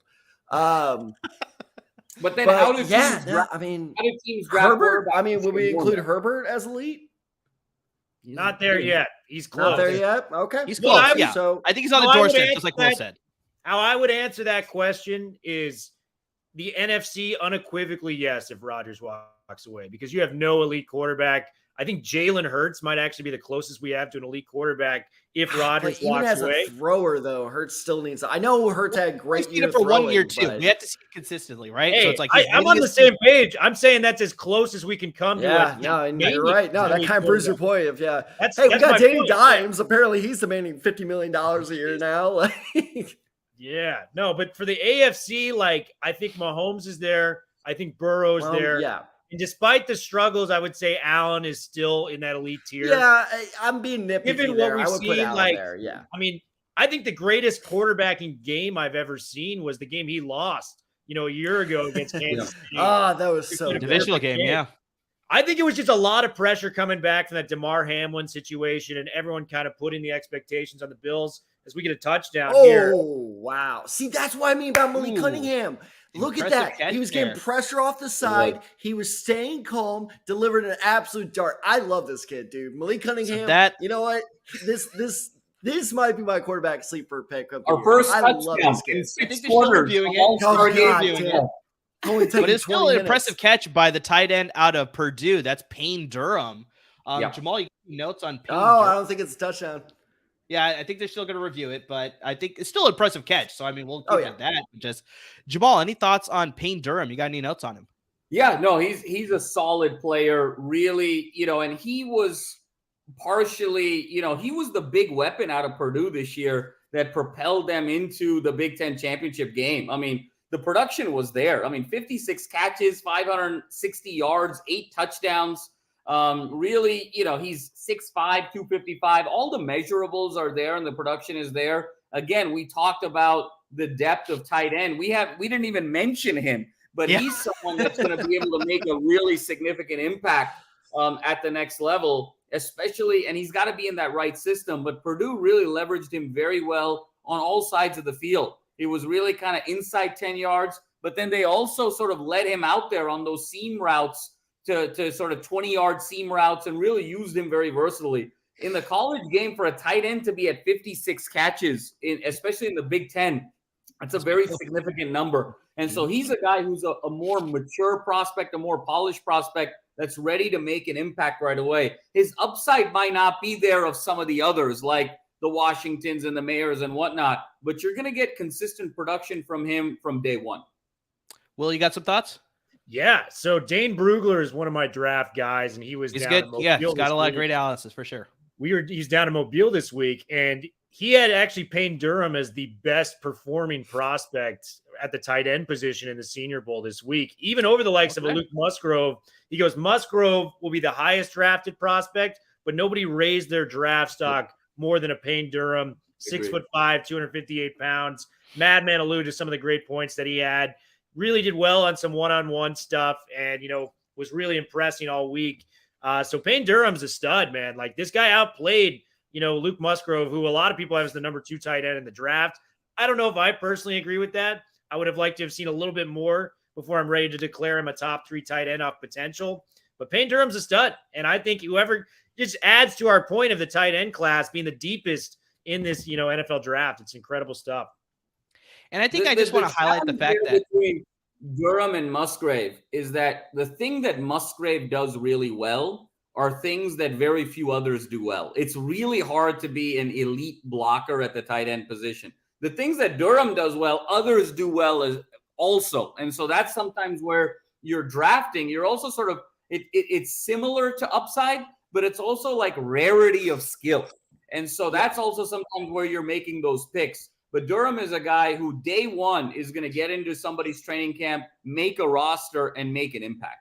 What they're projecting with Musgrove is the speed and blocking ability. Yeah. This guy ran 20.5 miles an hour, one of 9 players to do that in Mobile. And you add that with the blocking ability, it's all projection at this point, you know? So, like, some people are going to try to peg this guy as the next George Kittle. We'll have to see that play out.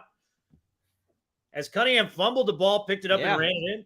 Yeah, that's an impressive, I talked about the ball and staying with this, that calmness, that pocket awareness, baby. Inner DTR there on that play.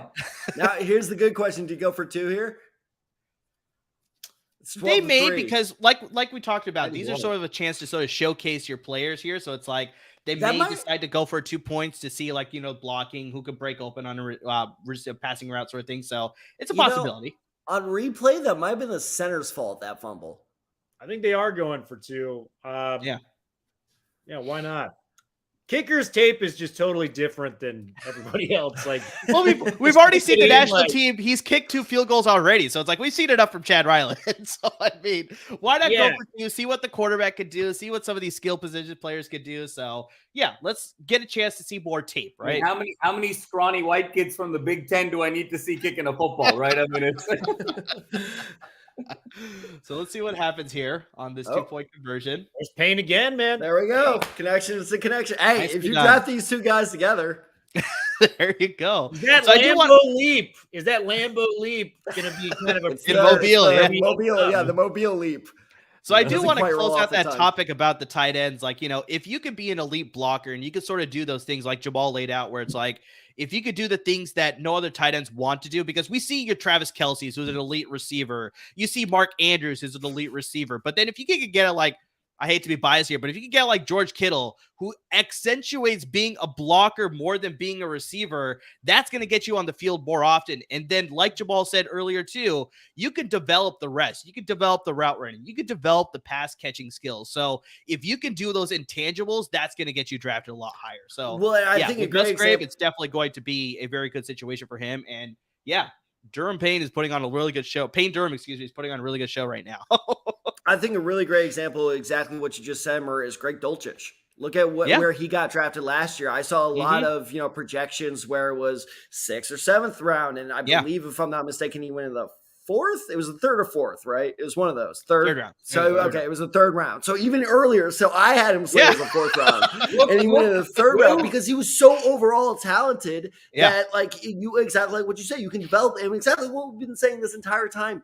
You can develop those skills. You can, yes, he is a good blocker. Great. That's the hardest thing to work on for a tight end. Exactly. So we got that. We'll work on his receiving skills. And we saw, like, did he have the great year that, we were hoping? Probably not. But he had a good enough receiving year that there's a lot to build on there. So I think Dulcich is a great example of that. If you can block well, your draft stock just skyrockets. Dulcich is Will Decker's favorite. I know. Yes. I want to just point out the correlation on this telecast. The moment we mentioned Greg Dulcich, the camera pose with Will changed into much more of a seductive, I'm on the couch now, it's a close-up. That's how there you go.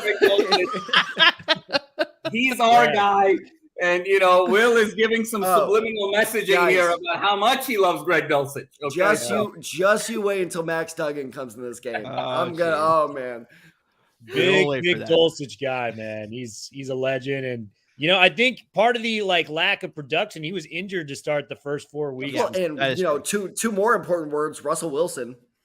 Yeah, and even more important, Nathaniel Hackett. I mean, so I think that's yeah. Our guy Dulcich, I think Sean Payton. I think Dulcich have a really nice second year. A last name has never been so fitting for a coach as a Hack. Yeah. Oh, jeez. I've never heard of a coach who's had to hire a time manager or whatever they called it, like a clock manager. That was it. Did you guys hear that after week 3 or 4? Tad, it's actually pretty prevalent in the league, but it wasn't highlighted as much as when Denver decided to make that move because they needed to make that move. But it's actually pretty prevalent across the league. Well, Tad, you'll appreciate this as a school teacher.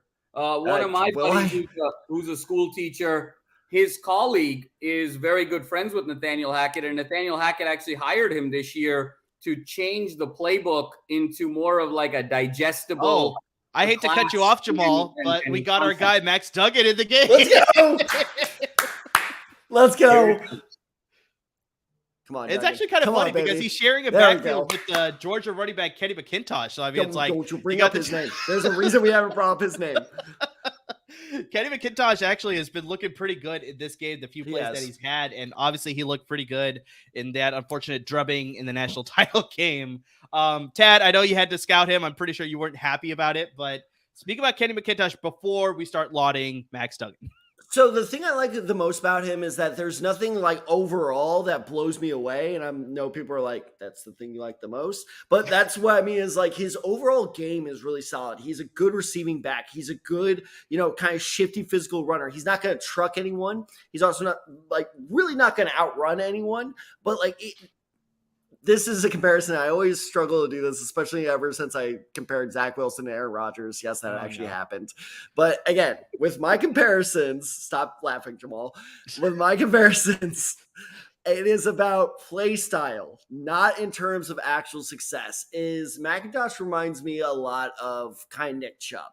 Right? Nick Chubb doesn't do any one thing great. He's not a trucker. He's not a elusive back. He's just all around a great runner of the game. And that's who he reminds me of as Duggan takes the sack. Ooh, we got our first sack of the game, and this is your boy Jamal Brooks out of Bowling Green. I told you that's Bowling Green. Bowling Green, my bad. He's on the board, baby. Sack number 1. If we get more than 2 sacks in this game, I might run on the street naked. But I'm going to bask in the glory now.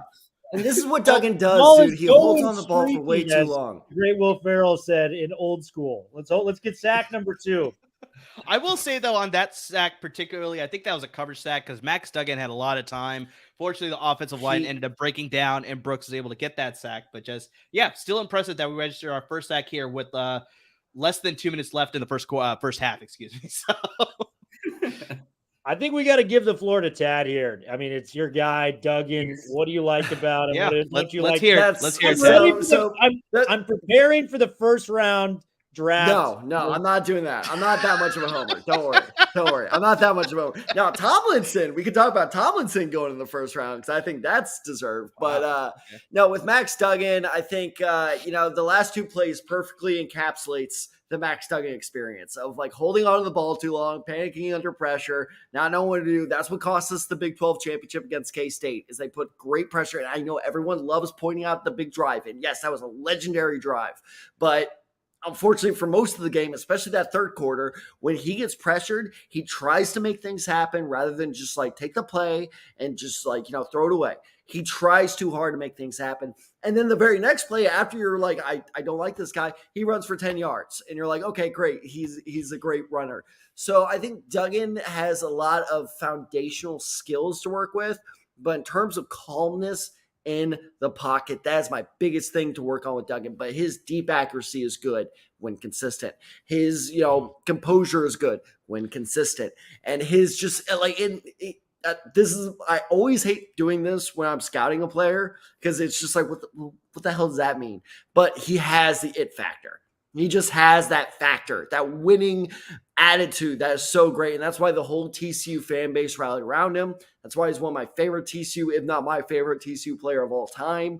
Like he has that winning attitude around him. So I think that, if he has to start a game, week 1 next year, he's screwed.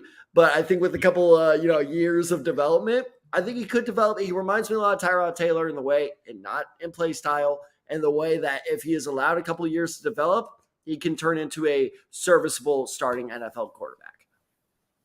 So Evan Hull, running more. back out of Northwestern, he is really making a name for himself. He just had an impressive breakaway run earlier. I feel so and it bad. was set up. I really did any scouting on this guy. It was set up by the offensive lineman Cody Mock, who we brought up earlier in the episode too. So I mean, this is like a really good showing. And just to follow up with that, Ronnie Bell made a big catch near the sideline. He did. This is a guy that I love Ronnie Bell, dude.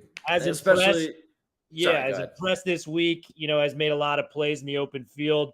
6 foot, 190-pound wide receiver, solidly built. And this is not my comparison, so you're welcome to rip it all you want. But Daniel Jeremiah said he gets a little shades of Amon-Ra St. Brown, a guy like Ronnie Brown, where he can fit in the slot. I can see that. I don't know if I'm that high because Amon-Ra was my guy coming out. Even as a UCLA fan, I knew this guy was going to produce the NFL level. Ronnie Brown is a very productive player, very smooth with his route running. He's not going to blow you away with the speed. Very technical and smooth, but I like what he brings to the table from the wide receiver room. I saw more, and maybe it's the route running ability for me. I see more of like Chris Olave there. Whoa, that's again, not in terms of production. Not in terms of production. These big names, Dad. On yourself, it was either that or Devontae Smith, so it was one or the other. Jeez. Yeah, sorry. Talk to next Randy Moss. Who says no? Yeah, exactly. Bryce Young, Tom Brady. Anybody see it? Anybody? I love that. This is what I mean. He is so good just staying, and by him, and we have to be a little careful here because we can't give pure play-by-play, but Malik Cunningham, just that patience, that composure, that's what I'm talking about. Like, I really, really think this guy could be, I'm not saying a good starting NFL quarterback, but I mean, Will and Amir, I'm sorry, and I brought this up in our episode where I discussed Malik Cunningham. If this guy stepped in instead of Josh Johnson, I would have felt a lot better. Yeah. That's well, I mean, you're down to your 4th string quarterback. So. Fifth string, come on. Like, let's be honest here. The most tattered QB room I've seen. But yeah, Cunningham is a good prospect. I've seen enough already to think that he could be good. He competed at the NFLPA Bowl and then jetted out to go to the Senior Bowl. Yeah. So from a competition standpoint, I like the guy. Can make plays, especially when plays break down, I think is the biggest thing he brings to the table. He can extend plays and give you a chance downfield with some of the things. He has kind of a weird delivery motion. I kind of like to see that come out a little. It's a little funny, especially on the deep throws. You can really see that can get refined. That can get refined in the process. I'd like to see a little quicker release, but I mean, yeah, he's a solid option. If I'm there on day 3 and you just want to bring in a quarterback that brings a completely different package, to you, I don't see why not. Let me ask you guys this question. How has the evolution of Lamar Jackson over the last few years, feels like he peaked a couple years ago. Now it's injury prone. We don't really know what's left moving forward. How does the evolution of Lamar Jackson impact taking a chance on the likes of a Malik Cunningham or the likes of an athlete who's a little bit more of a runner where there's refinement that needs to be done? What do you guys think about that? So really quick, before we get into that question, we just had the conclusion of the half. National team is up 17-3. We just had a missed field goal, unfortunately, by Podlesny, the kicker for Georgia. So he made that. He made that? I'm not seeing the score change. I'm still seeing it at 3. He made it. But they had no, you're talking about the American team. No, you're right. Yeah, Podlesny 4. Yeah. So unfortunately, we're going into the half 17-3 here. So at this point, we're going to let the viewers know that we may take a halftime break here. So I mean, feel free, guys here, if you guys need to take a quick break, go for it. Well, real quick, let's answer Jamal's question, then we'll all take. So 100% we can get to the question too. But just if you guys need a break, feel free to go for it. I'm just going to drop in this little halftime break here. But let's go for the question here. Will, I know you want to answer that one first, so go for it. I don't think it impacts it at all because I think Lamar Jackson was such a one-of-one quarterback where he does something that I've never seen any other quarterback do, maybe outside of a Michael Vick at his apex. But the funny thing with Vick at the end of his career was he developed more into an RPO, a more nuanced thrower in that Eagles system with Andy Reid at the very end. Lamar Jackson's a one-on-one. I mean, you can't – it's like comparing something that just is incomparable. Like, remember when everyone's like, hey, you can bet on these quarterbacks that have tough accuracy issues because Josh Allen made it. It's like, no, that's a one-off situation when it comes to the quarterback room. So I think Lamar Jackson's the exception to the rule. I don't think there's a lot of guys that can fill that. If there's a guy that comes along that's just as quick, just as fast, that can, pull literally like Madden moves in the open field. Remember that spin move he had against the Cincinnati Bengals? You can't teach that stuff. That's just a guy that is that athletic in the open field. And, for all of his strengths, I still think there's a lot of areas to improve as a pure passer, but he's able to get by because his running ability is that dynamic. Yeah, I think Will, hit the nail on the head there. I don't know if it really changed anything because I feel like this has always been the way people have evaluated quarterbacks, but I think they're now looking at, okay, if this guy's a better runner than he is a passer and he's just a solid passer, I do think Lamar Jackson has kind of hurt those future players' stock for the pure purpose. It's not just him either. Let's not put all the blame on him. I think it's also, Kyler Murray is very guilty and guilty as if it's his fault, but, is responsible for this as well. Is like, if a quarterback is a better runner than passer, they are going to get hurt. Like, that is just a, truth of the NFL. They're going to get hurt.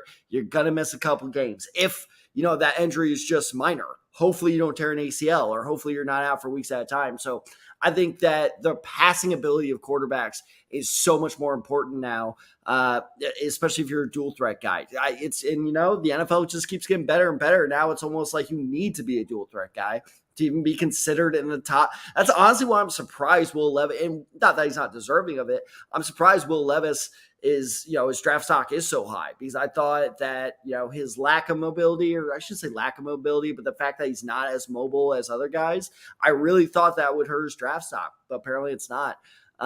Which really goes to show, I think the better the passer you are, the more that'll help your stock. And I think Lamar Jackson is a big part of that. Cause if you're a run first quarterback, you got to have a backup plan in place. Cause that's not sustainable in the NFL.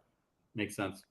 I think for me is that I don't think it's going to affect some of these quarterbacks that are more run first mentality, but just the big thing is that you got to go into the right system because you see what Baltimore did. They built that entire offense around him. They got Greg Roman, who had success with Colin Kaepernick in San Francisco. So they're like, let's bring him in to work with Lamar Jackson. So it's like, you got to build your entire offense around him. So just like Tad said, it's like, if that guy gets hurt, then your backup needs to sort of play in that similar fashion. Otherwise, your offense is just not going to work. And then your backup might get hurt. Like exactly. That's happened. We saw that. Lamar Jackson got hurt. Tyler Huntley got hurt. We had to see Anthony Brown, and he wasn't as successful at times. But just, I also want to point out the fact that it's like, because of the limitations of your offense then, where it's like you're relying more on the running ability of your quarterback and then your running back, that limits your passing offense, but then it puts more stress on your defense, because if your offense is not executing the way that you want, because the opposing defense has game plan for a mobile quarterback, has game plan to stop the run, and you're forcing this guy to beat you through the air and he can't do it, that's putting more stress on your defense. That's like, okay, we need to make sure that our offense has more scoring opportunities.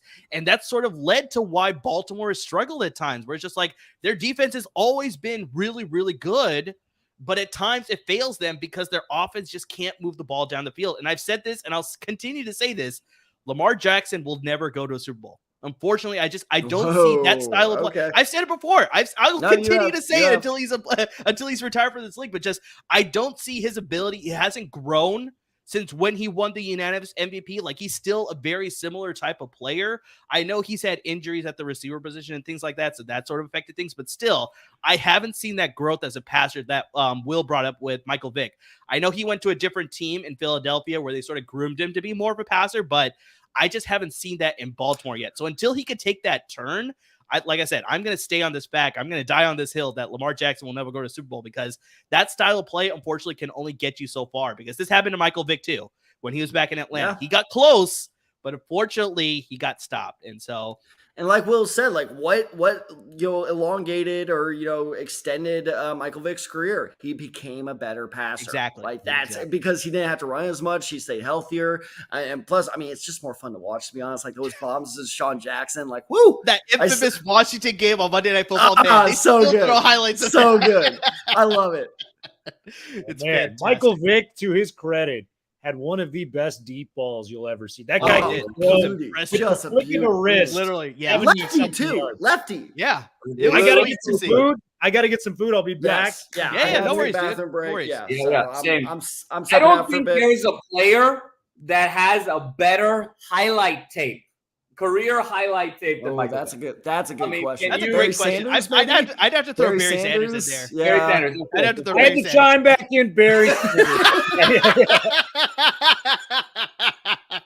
I love it. That's great. Well, I'm not going to step out of the room. I'm just going to stop my cam and mic, but I'll be back in about 10 minutes. Yeah. No worries. No worries.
Okay, so we're back here.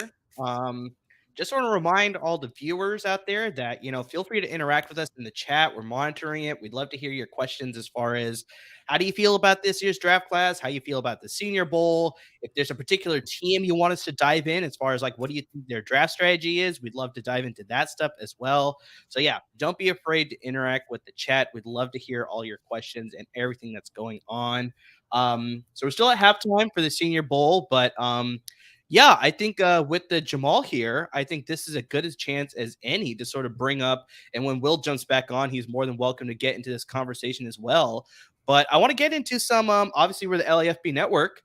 Let's get into some UCLA and USC prospects. And I'm not saying specifically for this game, because I think in this game, we only have one prospect from either school, and that's the defensive back, Mekhi Blackman. He is playing in today's game. But just, I want to talk about, we already brought up like Zach Charbonnet. We brought up Dorian Thompson-Robinson. We brought up some of these guys already, but just like, Jamal, I want to obviously kick it to you here because you're one of the experts. You're co-host of the Brew and Bible, but you also have some USC knowledge as well. But just like, out of all the prospects that are going to be in this year's draft class, who do you think has the best potential to have a solid career at the next level for either school? Yeah, I think two names come to mind, Amar. On the USC side, it's about Tui Pelotu. And, he was sort of a hybrid defensive end, defensive tackle, coming off of the edge. Obviously, 46 tackles on the year, but led the nation in sacks with 13 and a half sacks, was packed with defensive player of the year. So I think he has an immediate opportunity to really find a home in the right situation. I think we understand the importance of pass rush at the next level and the ability to disrupt offenses. And I think it kind of goes hand in hand to the conversation we had earlier about, well, how many elite quarterbacks really are there in the NFL moving forward? And the pass rush is the ability to be able to mitigate that. So Tui Pelotu, I love his technique. He's just got a nose for the ball. He's sort of a straight line rusher, but he's also got great lateral quickness. And I think in the right situation, he'd be in a great spot. And then on the UCLA side is Jake Bobo. And the 6'5" receiver was UCLA's leading receiver, north of 700 yards, 6 touchdowns on the year. And he's someone who's just a very smooth route runner.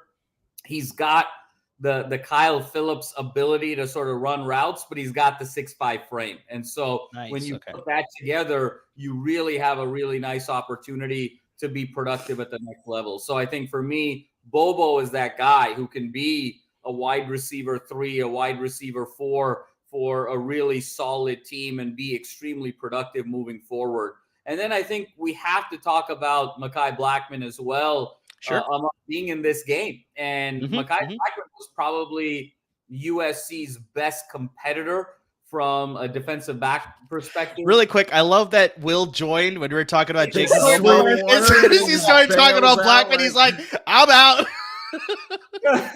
Blackman was probably USC's best one-on-one individual defender, incredible competitor, 3 interceptions on the year, and just he's that dude that isn't going to back down. And you need that mentality from a cornerback perspective.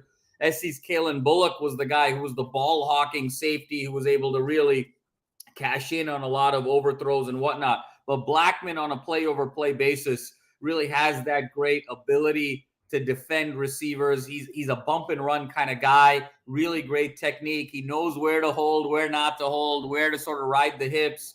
So he's a guy that I think in the right situation can be ready to make an immediate impact from day one. So I got to go Tui Pelotu, Blackman, and Bobo as kind of the guys outside of course, Charbonnet. And we've talked so much about DTR. Those are the 3 guys that are jumping out to me as real impact players potentially at the next level year 1. So, Will, I'll rephrase the question for you because you just joined the broadcast here again.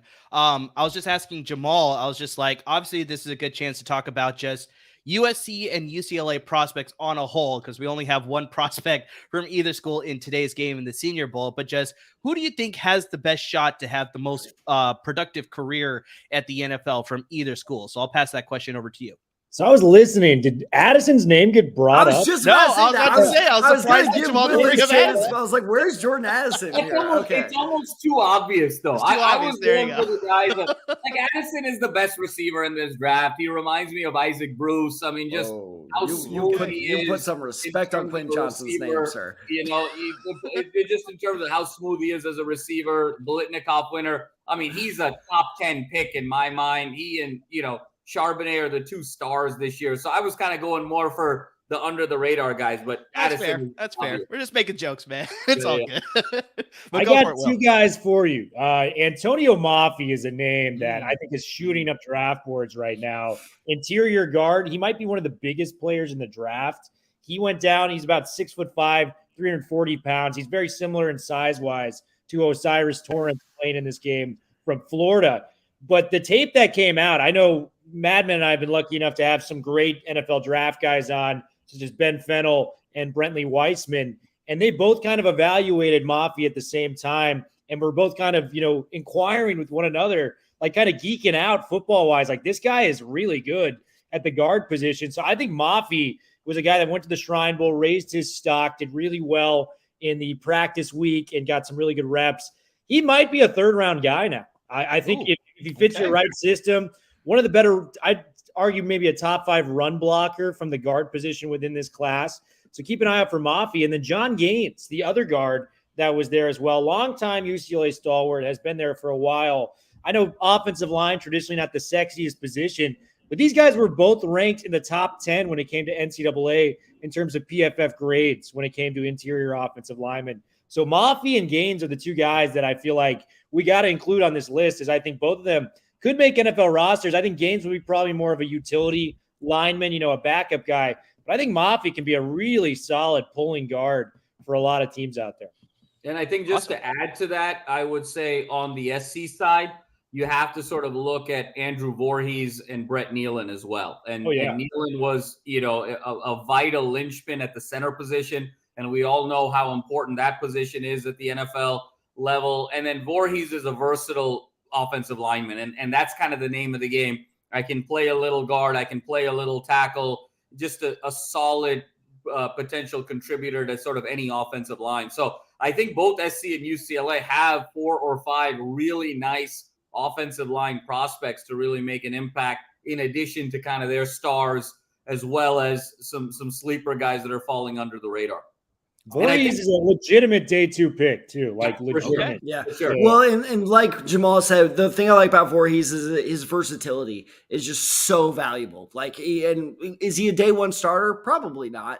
But like we kind of talked about with the quarterbacks, of like, if a guy goes down, you need to have somebody that can, step in and, basically nothing changes. If your tackle goes down, if your guard goes down, maybe not center, because we haven't really seen a lot of his snapping abilities. Dad, I hate to cut you off. He just fumbled. I just looked up. There was some rumbling, to quote Chris Berman, there was some rumbling, bumbling, stumbling. Oh, no, that's not his fault. That is not his fault. The center stepped on his foot. He tried to get the handoff. Chris Rodriguez ended up fumbling it, and then it was recovered by the defense. So the drive has ended. But I know you're saying it's not his fault, but just do you attempt to make that handoff, or do you just go down with the ball and just prevent any sort of potential turnover from happening? It's like, what sort of decisions do you make in that sort of situation? But just, unfortunately, it is the first turnover in the game that we have here to kick off the second half. And I think they're showing Lonnie Phelps Jr. I think he's the one who jumped on the ball. I missed it there on the replay. Once again, Lonnie Phelps, I mean, Jamal, you started talking about this not being a very strong defensive end class. Lonnie Phelps is making a name. Yeah. They're making it happen. Those two guys have really separated from a defensive perspective in this game, no doubt. And we got Jake Hayner back in the game for the national team. So I'm wondering if the Hendon Hooker injury has led to them only using 2 quarterbacks. Because I'm trying to look here at the national team roster as far as their quarterback positions that they had. Going in here. Yeah, Hooker's not going to play with that injury. I think it's still Jaron Hall. Yeah, we haven't seen Jaron Hall yet for the national BYU quarterback. Out of BYU. Yeah, but I mean, Hooker tore his ACL in early exactly. November. I mean, but he wanted so he could interview with teams and obviously, get through that process to obviously familiarize himself with lots of the scouts out here. But just, unfortunately with that ACL injury, he was no chance of playing in this game. See, this is what I'm talking about. This is what I'm talking about. Throw the ball away. If Hooker was playing, I'd be like, okay, this guy's a top 20 pick. Like, sure. Freak of nature, like healed from an ACL in 2 months, ready to go. Like, yeah. So let's bring up that conversation here. So obviously he had his injury towards the end of the season. Like, where do you think Hooker is going to slot in as far as his draft day position? Like, do you think he'll go early because of the potential? No. Will, I'm seeing a number 3 there. So you think in 3rd round? Like, I mean, Jamal, Tad, like, what do you guys think? Oh, day 3. Oh, excuse me. Excuse me, day 3. No, okay. I'm 5th, 6th, 7th round, something in that range. Just because, and I kind of brought this up after the DeMar Hamlin stuff. The NFL tends to freak out about injuries, right? Robert Quinn is an excellent example of this. That dude should have been a top 6, 7 pick, but because he had a tumor, I believe, in high school, he slipped. Teams got worried that the tumor would come back. Everything medically came back clear, but NFL teams still freaked out about it. So the reason I bring up DeMar Hamlin is I was kind of talking with my friends about this a couple of weeks ago. I'm a little worried about how that might affect Max Duggan's status because Duggan, the big part of his story is the heart condition. So will teams look at what happened with DeMar Hamlin and be like, should we be worried about that with Duggan? Like, NFL teams tend to overthink, right? That's true, Chad, because I remember we talked about this when Kansas City was rebuilding their offensive line. They got Trey Smith out of Tennessee in the 6th round. He had similar, like, I think it was lung problems or heart problems, but he had first-round talent all over him. Just unfortunately, I think just playing into the same thing that you just said, I think people were worried about that health issues, how that'll translate to the NFL, and Kansas City Chiefs absolutely got a steal there. Yeah, they got Creed Humphrey and Trey Smith in the same draft. Like, it's not even fair at that point. And they traded for Orlando Brown. I mean, we'll speak less about that. There's a reason they're playing in the Super Bowl. The one thing I'll say about Hooker is obviously injury hurts. I think the other thing that maybe hurt him a little bit was Tennessee's performance against Clemson in the bowl game.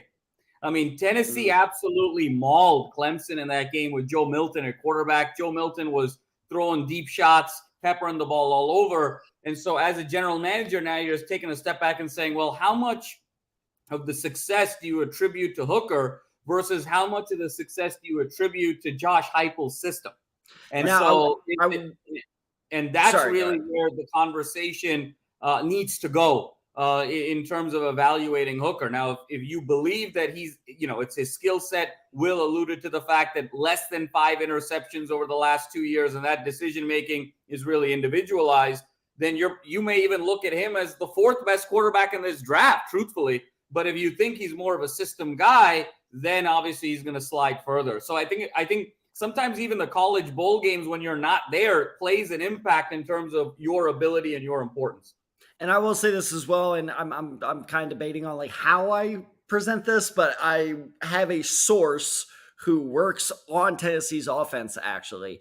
And he has had nothing but good things to say about Hendon Hooker. So from all the reports that I'm getting, this kid's going to blow it away in interviews, which could really, really improve his stock as well. But Jamal, you're completely right, because Heupel, again, from my source, who's been working with Heupel for a while now, his system is just basically just perfectly set up to make any quarterback look good. It's basically like the Shanahan of college football. Willie, got some final thoughts here? Yeah, I also want to throw in the fact he's 25 years old. Yeah, that's when you have draft prospects, Madman's a huge NBA guy. I don't know where you guys stand. Ooh. You'll take a prospect that's 19 over 22 because you have at least a little bit of development period left. This looks like a finished product. It was an RPO, which is a very easy system to develop in. For instance, Matt Corral ran a very similar one at Ole Miss last year, and he saw his draft stock drop because of it. So you could couple that with, the system. You couple that with he's the Danny Almonte of freaking, college football, 25.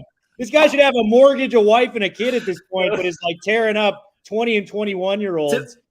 To be fair, Braden Whedon was like, 27? And he went in the second round. Well, he went to try to play baseball. Bennett was 26. I don't want any of these guys. Like, I'm sorry. Like, this guy, I want development when I'm going to the next level as opposed to a closer to a finished product. And that's what he offers for me at 25 years old. I don't want to take away any of the character stuff from Hooker because I've heard it's great stuff. And I know he is interviewing well. You made a good point on that, Tad. But if you're 25, it's going to be really tough for me to convince my coaching staff, who's all about development, that, hey, we can get this guy in and change him when he's turning 26 in this upcoming year. I mean, come on. I'm turning 29 in 6 months. You guys are making me feel old as shit here. Well, Dad, the difference between that is we're not draft prospects. I love all the hooker talk, but we do have a question in the chat room here from Dallas Schwartz off of YouTube.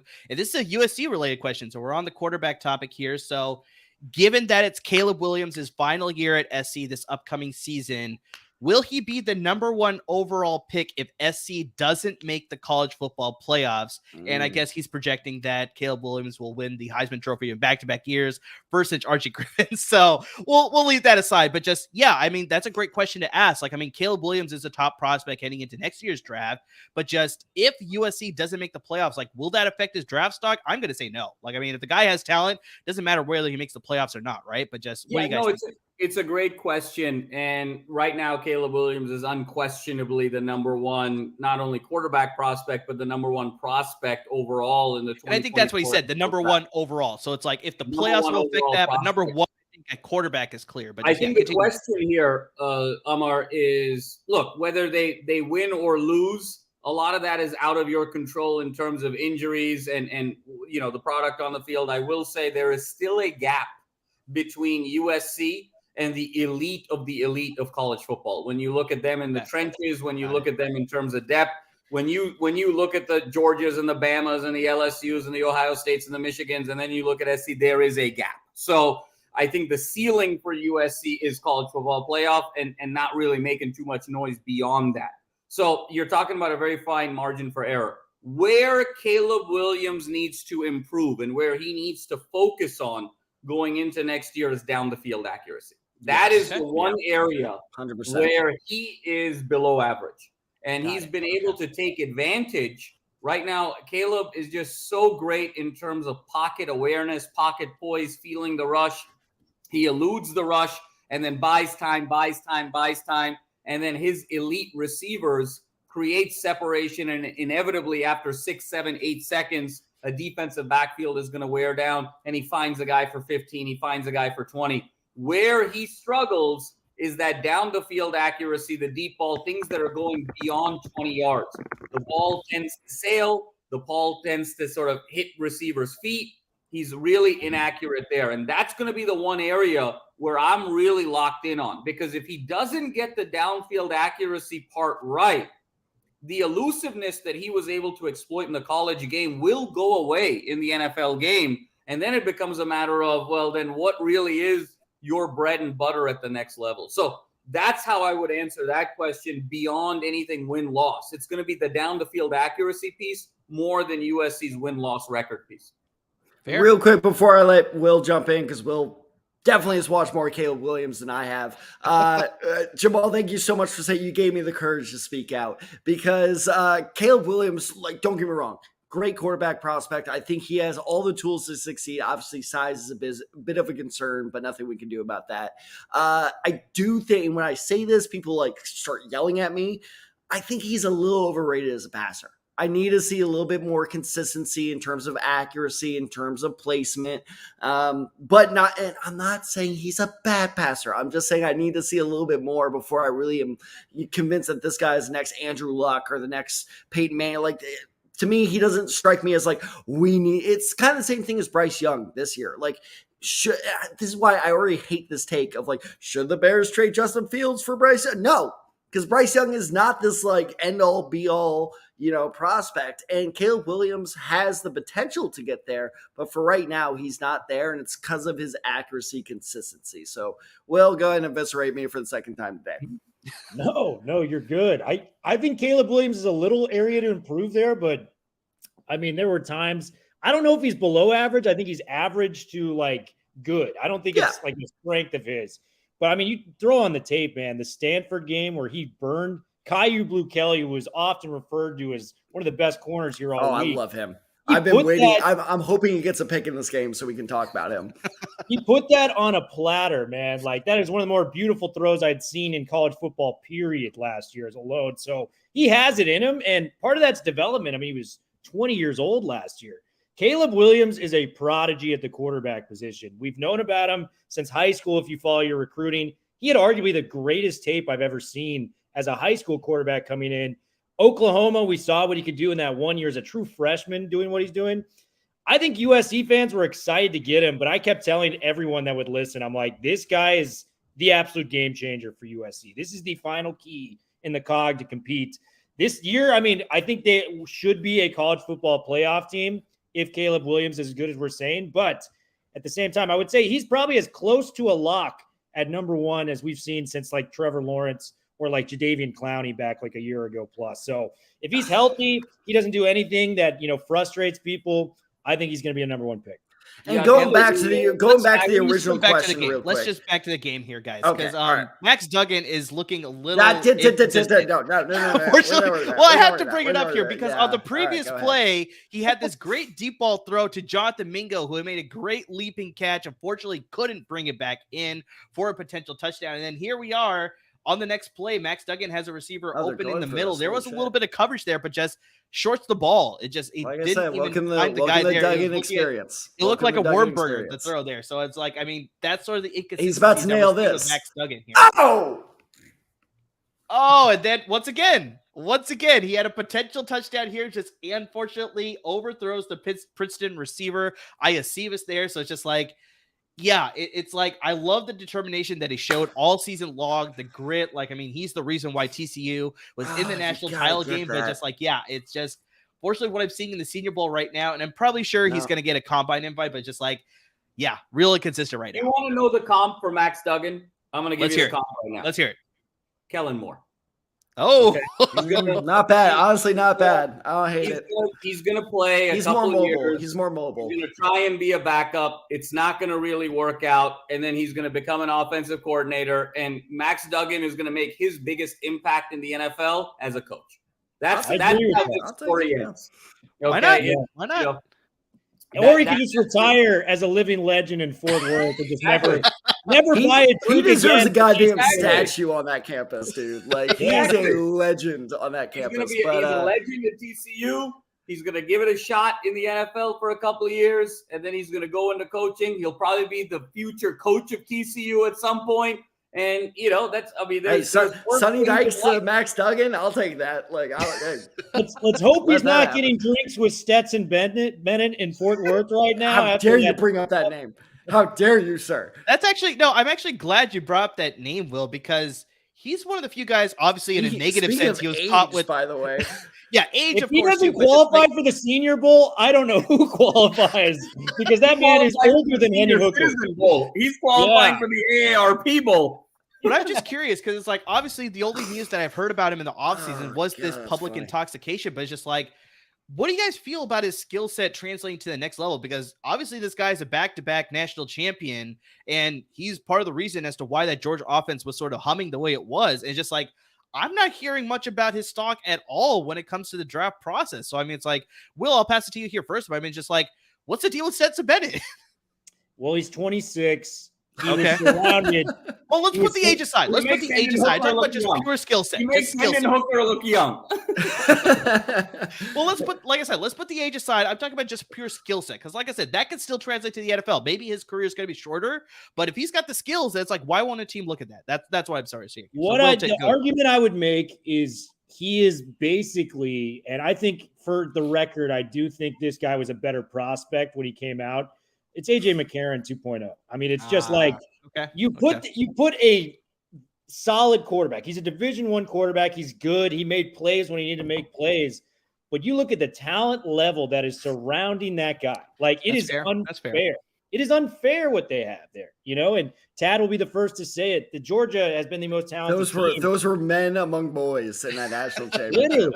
And I just think for as solid as a performer as he was, he's going to make his bread and butter being like a analyst for Georgia football and doing cameos for people going, hey, go Dogs, Merry Christmas, giving out gifts to Georgia fans for years. I mean, if he wants to be a coach, he can do it. But that man is, for as much as we said Max Duggan has a like legendary status in Fort Worth, times that by 3 for what Stetson Bennett meant to Athens, because that's 2 national championships in his final 2 years. So pretty much what you're saying is that the team benefited Stetson Bennett as opposed to the vice versa.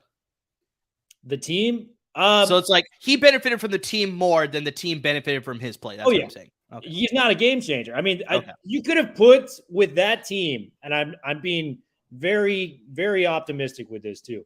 40 to 50 quarterbacks that would have won the national championship. Wow. Still, Okay. at the Division I level. That's no disrespect. He made plays when he needed to make plays, but that team was so talented on every aspect of football, both lines, both skill positions, running backs. We mentioned the tight end room. Has there ever been a tight end room like that? Maybe outside of Miami back with like Jeremy Shockey and Winslow.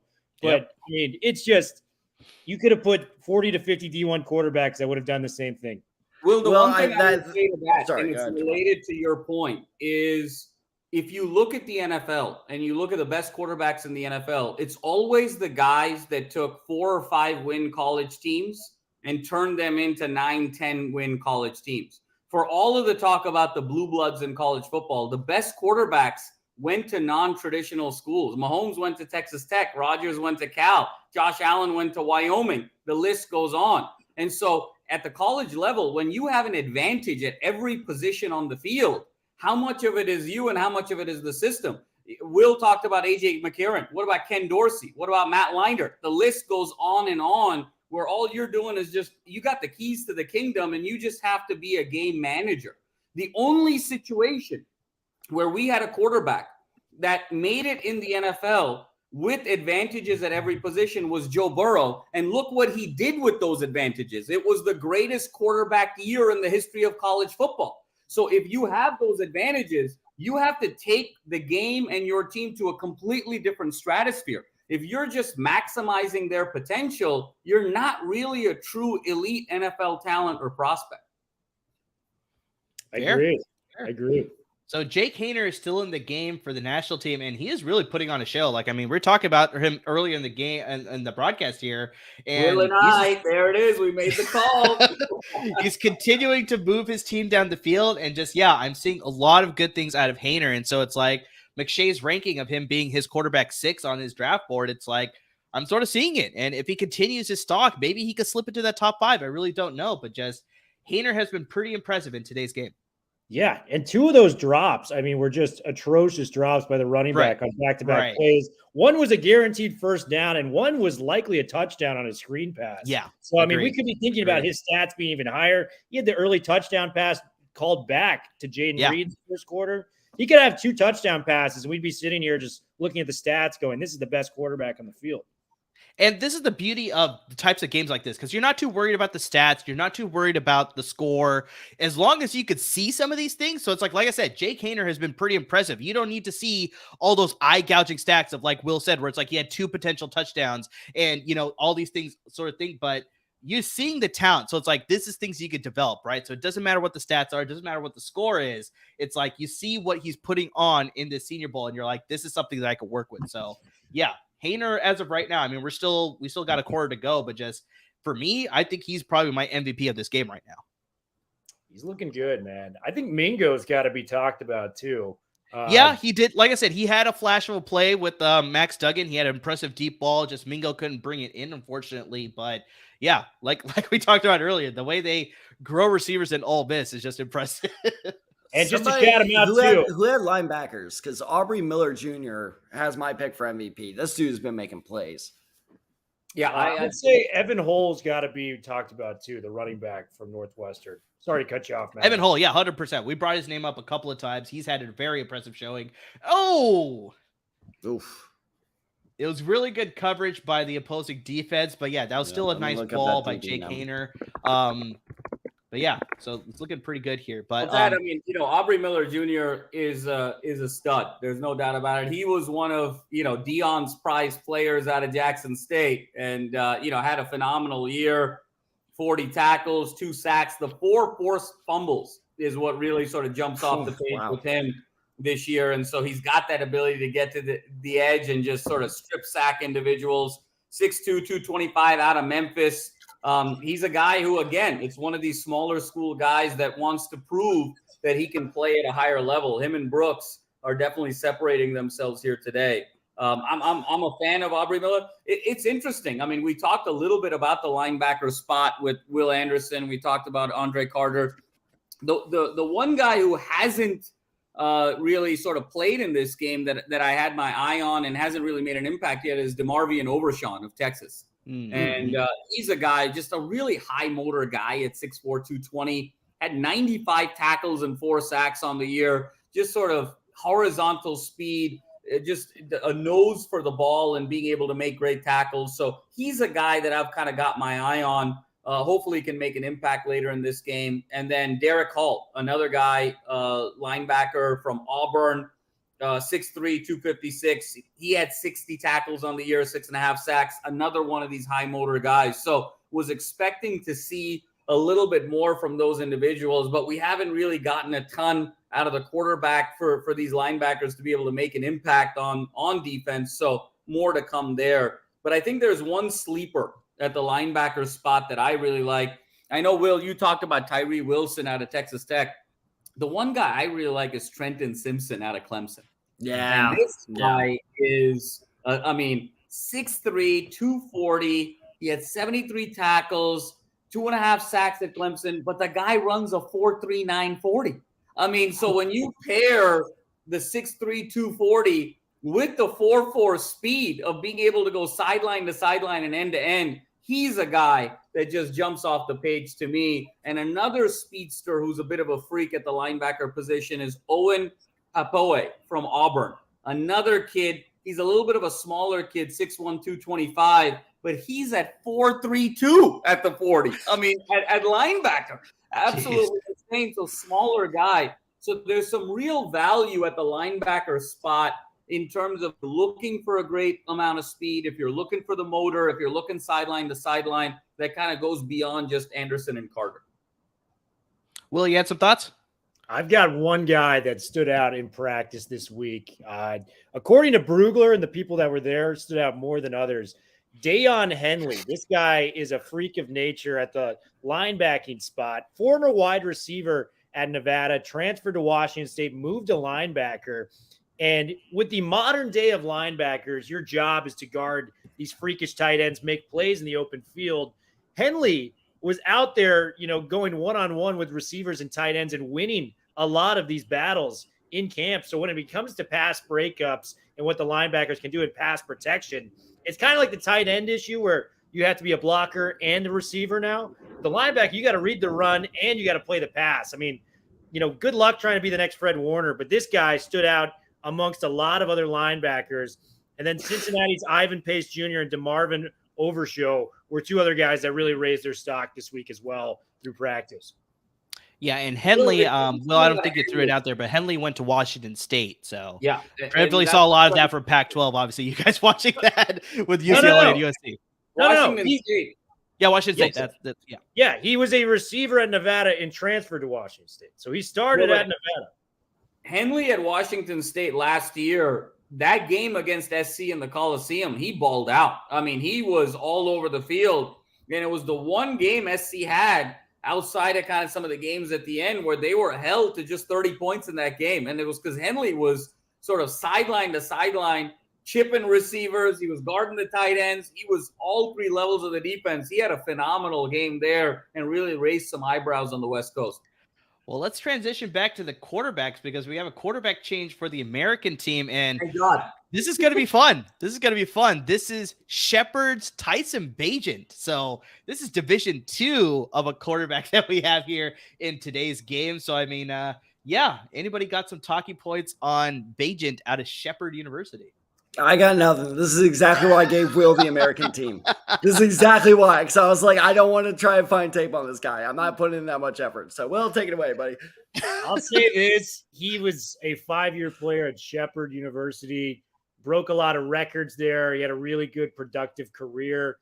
I mean, it's tough to project guys from D2 going to the NFL because it's completely different games from D2 to D1, let alone D1 to the NFL. So from the tape that I saw, it was really good, but like some of these guys are just borderline high school kids you grew up with down the street. It's like, oh, he's playing at a local college. He's doing well, so it's hard for me to say that this guy can succeed in the NFL with that. This drive should tell us a lot. In practice, he didn't blow anybody away by any measures. it really boils down to how the processing and speed of the game react to him and what he brings to the table with that. So I don't want to hate on anybody from a D2 university or anything like that, but I've got to see it before I believe it. And this is a big indication as to what he can potentially do out there. His tape reminds me a little bit of Archie Manning's tape, of Arch Manning's tape. Arch Manning. Arch. Okay. I was going to say, what are you doing watching Archie Manning? With like inhalers, and these kids were sort of chasing him around, and he's peppering the ball all over the place. I have no idea how good Arch Manning is going to be. I mean, I wonder, like, if his last name was anything other than Manning, would we even be sort of having a conversation right now? Because everything I've seen with his tape, I'm like, he's playing in these like 8th grade prep schools. I mean, what is happening with these kids with inhalers? And what's really happening there? So that'll be interesting as a storyline next year. 100%. But I think this is a good transition point too, to talk about some small school prospects. So obviously we got Badgett out of Shepherd. We got another guy out of Shepherd as well, if I remember correctly. I got my notes here. That's and I think that was in a previous game. But just who are some of the small school guys that you guys probably saw either through tape or during this week of practice that you guys want to highlight as far as like they could possibly make a name for themselves if they get a combine invite or if they have a successful pro day, they could potentially make a roster. So Tad, I'll pass it to you here first. Just who's a small school guy that you like? It's funny that we're coming off the linebacker talk because at first I was like, why can I not find tape of this guy? Because I kept looking for tape of him as a defensive back. He actually played linebacker, and for whatever reason, they decided to list him as a defensive back in the Senior Bowl, and that's Marte Mapu. I believe I'm saying that correctly. He is the linebacker / safety out of Sacramento State, late addition to the roster, actually. And it was funny. I was telling Murr this last night. I was like, honestly, the guy he reminds me of is Isaiah Simmons, because he doesn't really have the measurables to be a speedy, consistent safety, but he also doesn't have the measurables to be a consistently good linebacker either. But he still has good measurables, and he's still very physical. He's still pretty good in man coverage. Zone coverage work. It needs a little bit of work there, but he's good in that. He's serviceable in that area. But bottom line is, this dude is just a flat out athlete. So if he goes, and kind of what we've been talking about earlier, if he goes to the right team, Mapu is like, this guy could be a very good kind of like Swiss Army knife for the right defense. So he's a small school guy that I think will suffer from being a small school guy. How many people are really going to Sacramento State's pro day?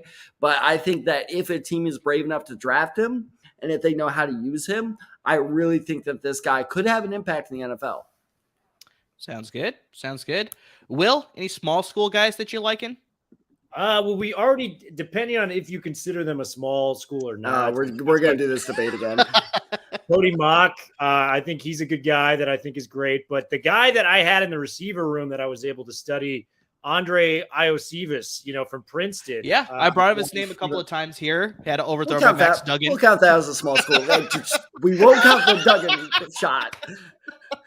Princeton counts as a small school, though. I'll allow it. He, everyone knows academically it's not a small school, but the competition is, rare. Like it's not great to have that competition coming to the NFL. Didn't really have a great week of practice. We had, Clay Harbor out there on Twitter saying not an NFL wide receiver, in my opinion, can't separate, slow in and out of breaks, iffy hands. So that was kind of the guy I tabbed among that group, but I didn't really see much of it. Would have loved to see Iosivas make a name for himself. I think it's a great story. Originally from Hawaii, came to Princeton to play his college football as he didn't really get a good look at many schools. 6'3", 200 pounds. Led, the Princeton Tigers in receiving, but, this is a whole different ball game, man, going to that next level. So hopefully it works out for him, but wasn't a very solid week, in Mobile. So before Jamal, I pass it to you here for the same question. Tyson Bagent actually looking pretty good. He's been taking his team down the field, had some big throws to lead to some big yardage gains there. So we'll see what happens if he could sort of put together a scoring drive, because the way the Senior Bowl works is that they sort of alternate at the start of the quarter. So I think they're trying to put together a scoring drive right here. So then the other team will start with the ball the next quarter there. So but yeah, looking pretty good so far on this one drive that he has here. But yeah, Jamal, I'll pass it right to you. Just same question. Just who's a small school guy that you're thinking can make a case for himself in this year's draft class. Yeah, the one guy that sort of jumps off on this roster, Amar, is Jared Clark, nose tackle from Coastal Carolina. You know, 6'4", 340, 12 tackles, 3.5 sacks, but just played in a very unique style there. A nose tackle is such a niche position in the NFL. Again, it's kind of that opportunity to sort of separate yourself and play it really well. And he played it for 3 years. Obviously, Coastal had a couple big years there in the middle where they were kind of vying for a New Year's Six Bowl. He's played in big games. He's played against big competition. He's a guy that can plug in some holes and you know, kind of clog up the lane a little bit. And so given that niche, you know, maybe Pittsburgh wants to take a shot with him, maybe Baltimore. He's sort of that ilk at 6'4", 340. So someone to keep an eye out in terms of an NFL future. Yeah, so I think we got a reaction by Tad here because we had a near interception. I think that was a pick. They're going to review that. I think that was a pick. The foot stepped out of bounds. I think, unfortunately, the foot stepped out of bounds before he got the foot inside. And that's the California defensive back, Daniel Scott. Yeah, Daniel Scott. Yeah, I think they're counting it not an interception, unfortunately. And who was he covering? Iacivas out of Princeton, unfortunately, once again. So, like, they're seeing the potential. They want to go to it, but just, unfortunately, it just hasn't been working out. And we got a miss here by Podlesny again. So we're talking about Ryland having a good kicking game today, but Podlesny is sort of dropping his stock with some of these misses here. Now, I know the other one to end the half was, I think, a 51-yarder. But yeah, this one looked like a chip shot pretty much for a kicker, and he was able to miss that. So, I mean, not looking good for Podlesny. Amir, can I take a second to talk about Daniel Scott? That's what got that reaction. Oh, 100%. Yeah, he made a great break for that play, too. So, yeah, go for it. Well, and that's exactly it. He is so instinctive, so aggressive. Like, I started watching. I had never heard of this guy before the Senior Bowl because, you know, all you Pac-12 people play at 11 p.m. my time. So I'm always, you know, asleep by the time, you know, your game starts. So this guy, first off, he is speedy. I will draft this guy to be my punt returner, kick returner, or whatever, because he is a fast dude. He is so aggressive, and I love it. You can just tell he has those ball hawking instincts. His zone coverage skills are pretty good. Man coverage could use a little bit of work, but it's more of a safety anyway, so I'm not really that worried about him in man coverage. Now, I will say this. The one hang up on him is over the past 2 seasons, he's had 36 missed tackles. So he really needs to work on his tackling skills. But again, part of that reason is because he is so aggressive. And whenever Cal blitzed with him, and you know, Will and Jamal, you guys can speak to this because I'm trying to remember who it was. Maybe it was USC quarterback number 7. There was a play I watched where Scott just came right off the edge and just jacked him up, and Yeah, and it was one of the most incredible plays I've ever seen from a college football safety. So, like, I really, really like this kid as a developmental prospect. I would absolutely take him in the 3rd or 4th round, no question. I think we lost you there for a moment. Sorry, I was on mute there, because I was doing some typing. I didn't want to catch on the audio there. But we do have another question here from Dallas Schwartz, our good friend here. So he wants to know what the Chargers' draft strategy is, because they hold the 21st overall pick in this upcoming draft. And so he's just curious as to who's at the top of that board, and if it's like, you know, sort of joint question there, but just who are some of the top corners that they may target with their draft selections overall, the draft capital, I should say. So I'll pass it to Jamal here first. Just like, what are your thoughts as far as the Chargers' plans when they're attacking the draft in this upcoming draft? Yeah, Amar, I mean, in Dallas, it's a great question. And so presumably, if you're the Chargers, you got to be feeling really good on the offensive side of the ball. I know we talked a little bit about wide receiver depth there, but there's enough playmakers out there, and you assume that the guys on the offensive line are healthy going into next year. You sort of have what you need to a certain extent. I think where they got to really focus is on the defensive side of the ball. And the Chargers' run defense at times was questionable. They were a bit of a bugaboo for that team for sure. they were a little soft, to be honest with you, in terms of tackling, in terms of swarming to the ball, and just in terms of, you know, making great plays. And so I think that the secondary, they've got some really nice playmakers there. But if I were the Chargers, I'd be really focusing on front 7 with that first round pick. And so depending on who's out there in terms of front 7, I mean, we talk so much about Jalen Carter. He's going to be long gone on the draft, but there's an opportunity for Brian Reese from Clemson, who's really a stud there, 6'5", 305, 15 tackles, 3.5 sacks. But, he's been in that Clemson system, really the captain of that great Clemson vaunted defense over the last 3 years. There's some guys even at defensive end, potentially with Miles Murphy from Clemson. You've got potentially Felix Anudike, Uzona from Kansas State. So I think there's some really nice prospects in the front seven that the Chargers really need to go after. That would be my focus in terms of that first round selection. So one thing to sort of counter that point, and then I'll pass it right to you, Will, is just I've seen a lot of mock drafts, and people are mocking a tight end to the Chargers in the first round. Do you think they go in that direction? I wouldn't think that you would want to take a tight end. I would if I were them, but you would. Okay. I would. Interesting. Will, your thoughts on that, and then you can give your full thoughts too. I personally think that Everett is going to have a breakout year next year. I think so too. I very much think that. And I think when you look at the skill set, when you look at the size, when you look at his ability to catch the ball and the type of strain that he can put on the defense, you can sort of line him up. In sort of bunch formation, kind of stack it up near the line. You can even line him up in the backfield. You can line him up out wide. I just think that Everett has the ability to really break out. And look, if a Mayer falls, there, it's really a conversation to think about at that point. But short of a Mayer, even if Kincaid is there, I would go front seven. Mayer is the only guy where I would sort of pause and think about it a little bit, where you have a 2 tight end formation. But, I would still think, given where the Chargers need to go, I would hit the front seven.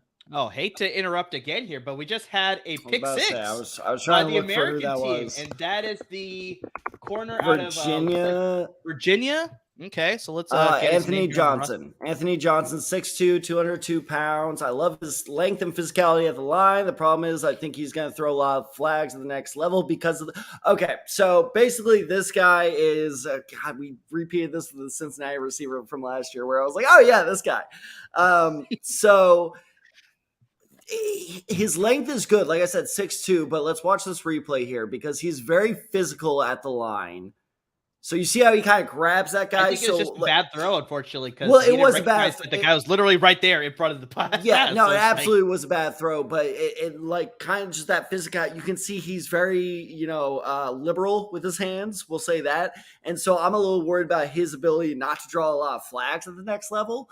But I mean, you saw it right there. Like the dude is a very physical, very, kind of like I will get in your face cornerback. And that's how he got that, pick because he knew like, okay, like you're staying put. I'm going to come up to you. I'm not staying back. So the physicality is a good thing, but it could also be a bad thing at the end. So I don't think it was Anthony Johnson because they keep showing Chandler. They were showing Chandler there, so I don't think he's on the official roster that's on the website, unfortunately. So, Tad, I'll let you look that up here. But just, Will, let's jump back to the original question that I asked Jamal here. It's just like, where do you think the Chargers are going to go in their draft direction with their picks there? And just what do you think about the corner position for the Chargers as well? Yeah, there's a couple good options they can do. J.C. Jackson's contract is very tough, especially if he's still. And it was brought up in the comment too that unfortunately he had the injury, so that's why he didn't play as much this past season. But there's still potential there. But just it's a good position to look at, right? Because we talked about this before. They lack depth, so you definitely need the depth there for sure. They like depth. They need depth, man. They don't have a lot of depth at any position. But what I'd say is if you're going to go in the cornerback room, there's a couple guys that could be there. The top 2 corners, Cam Smith, Christian Gonzalez for next year, I don't think they'll be on the board by the time, Chargers pick, given what the cornerback position means in this pass-happy NFL in the current era. The guy I'm looking at for them, Joey Porter Jr. He's ranked 4th on CBS's draft board.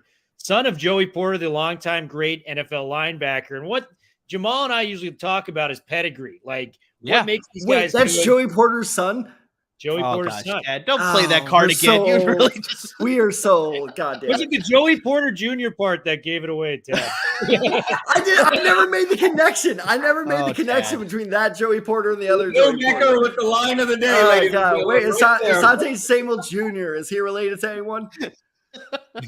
Exactly, man. But Joey Porter Jr., 6'2", 194 pounds, big rangy safety, was dominant at the Big Ten level, which Madman and I have talked about a lot of times. SEC football is undisputably the number one conference. I'd argue Big Ten is probably the second closest to getting guys in the NFL and making impacts there. So I really like Porter. And then if you're not feeling him for whatever reason, I probably would take Porter over this guy. There's another really good option. Georgia's number one corner, Kelee Ringo, could likely be there. He's a really talented guy. Came from a really good high school program in Scottsdale, Arizona, Saguaro High School. Made the transfer to SEC football and fit in right away. He had that game-sealing touchdown against Alabama 2 years ago against Bryce Young and them. Great coverage skills, great motor. Could get lost at times. He was a little bit more inconsistent this year than we'd like, and he dropped a little bit on draft boards. But, I think Kelee Ringo has all the makings of being a really good player. I think he's just 21 years old, so there's a lot of room to work with there. And Will, the piece on Ringo is, Ringo was number one on the board at the start of the year in a lot of people's eyes. And so when you're talking about potential value, okay, with Ringo and talking about upside, you could potentially be getting the number one corner from a talent standpoint at a position 4 or position 5 or where you're picking. So Ringo's someone to really look at seriously in terms of, again, risk, reward, and upside. And I know the Chargers have their fan base is convinced they're cursed. They've had a lot of issues go on with their fan base. But if you look at the draft and who has been able to fall to them in these drafts, famously Miami takes Tua over Justin Herbert. Boza gets, Joey Boza, one of the best edge rushers in the league, falls to them at number 4. Derwin James, I think people forget, dropped to number 18 or 19 in the draft, which we're all like, that's the safest pick in the draft. That's the safest pick in the draft. Why is he there? Even the likes of a Mike Williams in the top 10, I think was just his floor for being a very effective wide receiver in the NFL was so easy to see. So them getting there, they've had really good luck in the first round of drafts as of late. So if they can keep that trend going, maybe they get a corner. I think for my money, I know Madman said the front 7. They've got their first, second, and third round. I'm all for adding to the front 7 with one of those picks. You got Herbert for a reason, man. You got to let the top off. He needs that third option so bad. And I know you mentioned Gerald Everett. I've been kind of waiting for Everett to have that breakout year for 5 years now. So I really want him to kind of come alive in that. I don't know if it's Kincaid, if it's Mayer, if it's Jordan Addison, if it's Smith and the Jigba that's there that you want, but really kind of showing, hey, you're our guy. We want to help you with another weapon on the outside. I think that's something they have to think about in this spot. So what the Chargers do is going to be really interesting to, I think, a lot of people, where for my money, I think they're the biggest sleeping giant in the NFL with a borderline elite quarterback, 100%. Borderline elite, at least talent starter wise.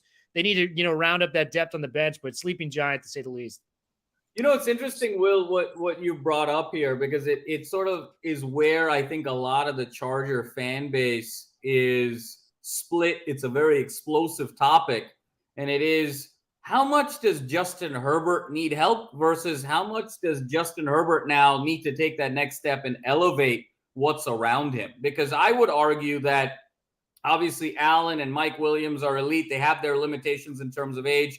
You probably want to replenish there. But when you look at a Joshua Palmer, that's a very credible number 3 wide receiver in the NFL. Yeah. When you look at an Everett, when you look at what's around him, he's got quite a bit around him to be successful. And so, at what point are we going to sort of stop making excuses for Justin Herbert? Like, oh, he's got to get another weapon. He's got to get the right situation. Now he's got Kellen Moore. He's got everything around him.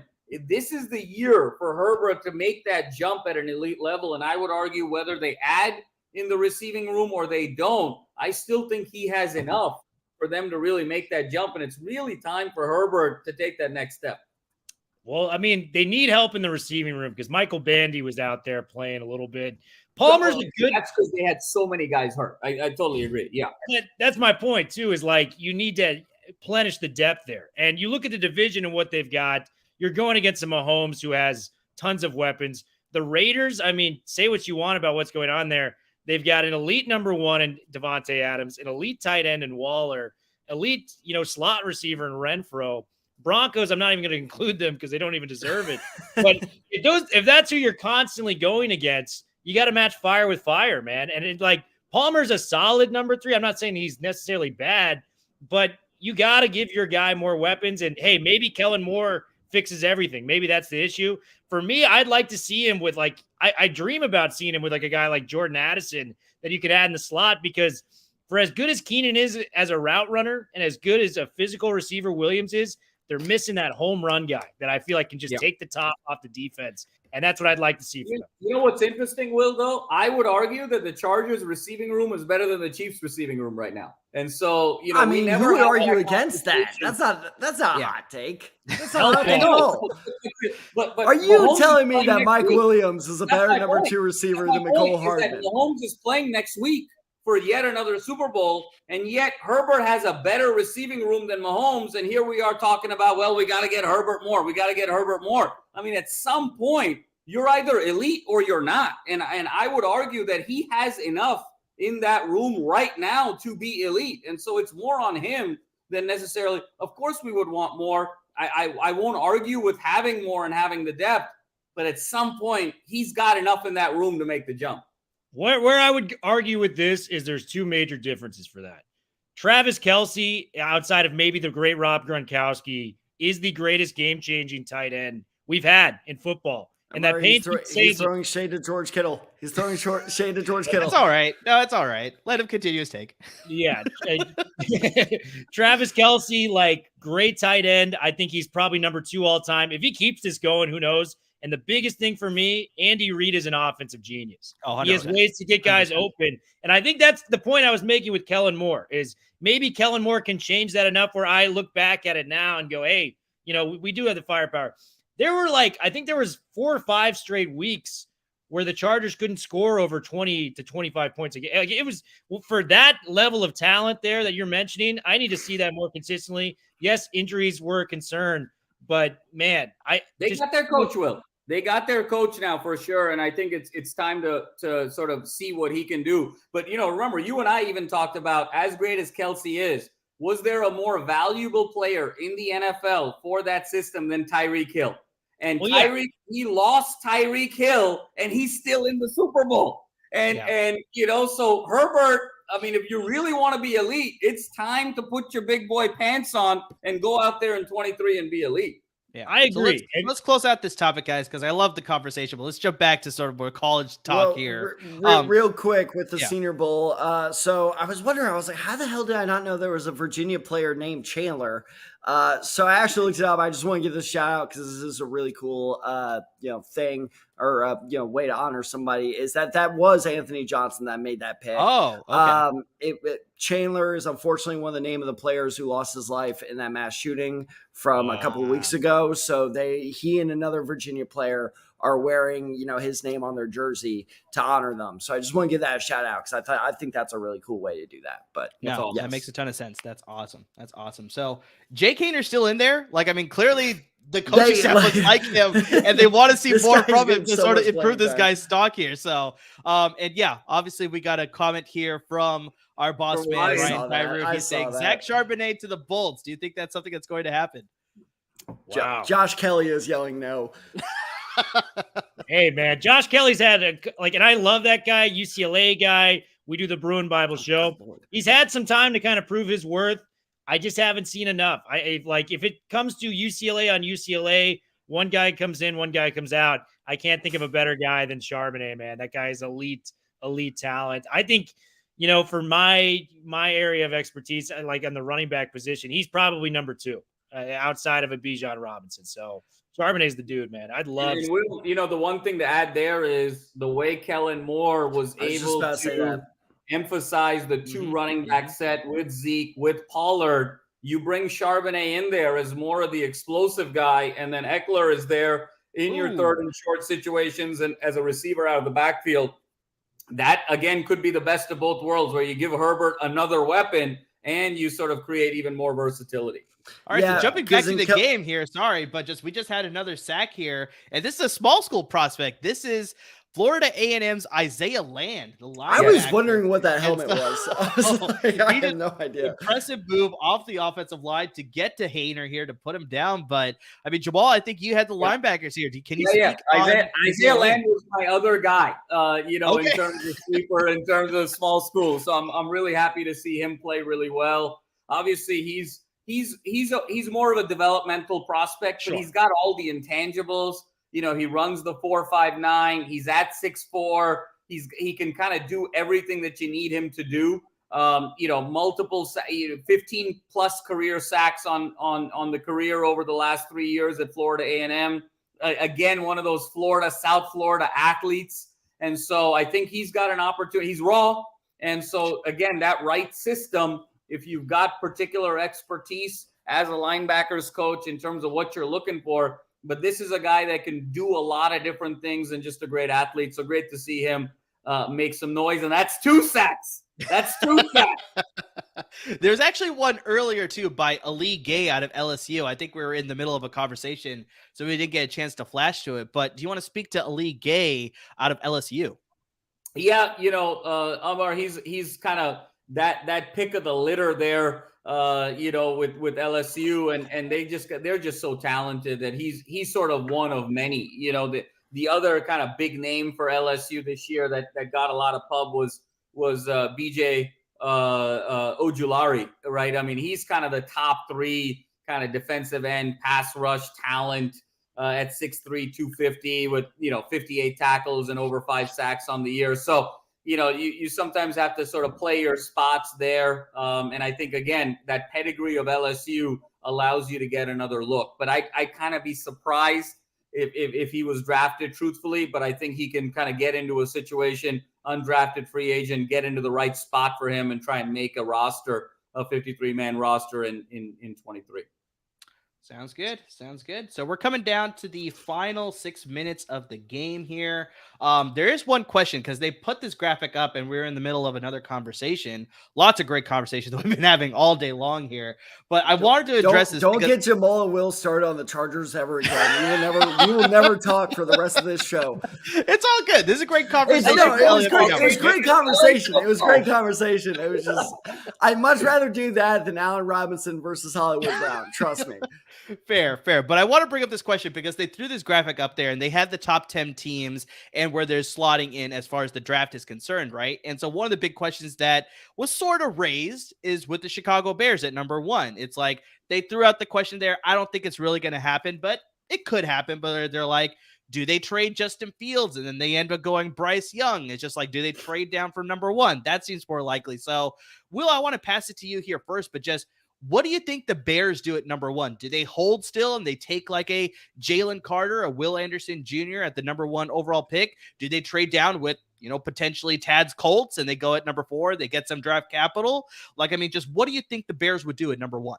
Man, so the Bears are a fitting name because that cupboard is absolutely bare right now. It is quite empty, but they have a lot of cap space. Anything right now. So what I would do is if I was the Bears and they're put in this excellent position where it's a number 1, you know, they got the number 1 pick in the draft where there's really a lot of talented quarterbacks at the top and a Bryce Young, a Stroud, a Levis, maybe whoever you prefer there. I would trade down. I know the Colts were rumored in the Athletic piece, you know, Ryan Pace has a connection to that organization, or Ballard, has a connection to the Bears organization. Eberflus as well. Don't forget about that connection. Yeah, Eberflus Matt Eberflus, former Colts coach, you know, so there's a lot of familiarity between those two teams. Colts desperately need a quarterback. I think that's the way to roll. I think that would be amazing. You know, and you just got to stockpile the picks. Get as many elite guys as you can.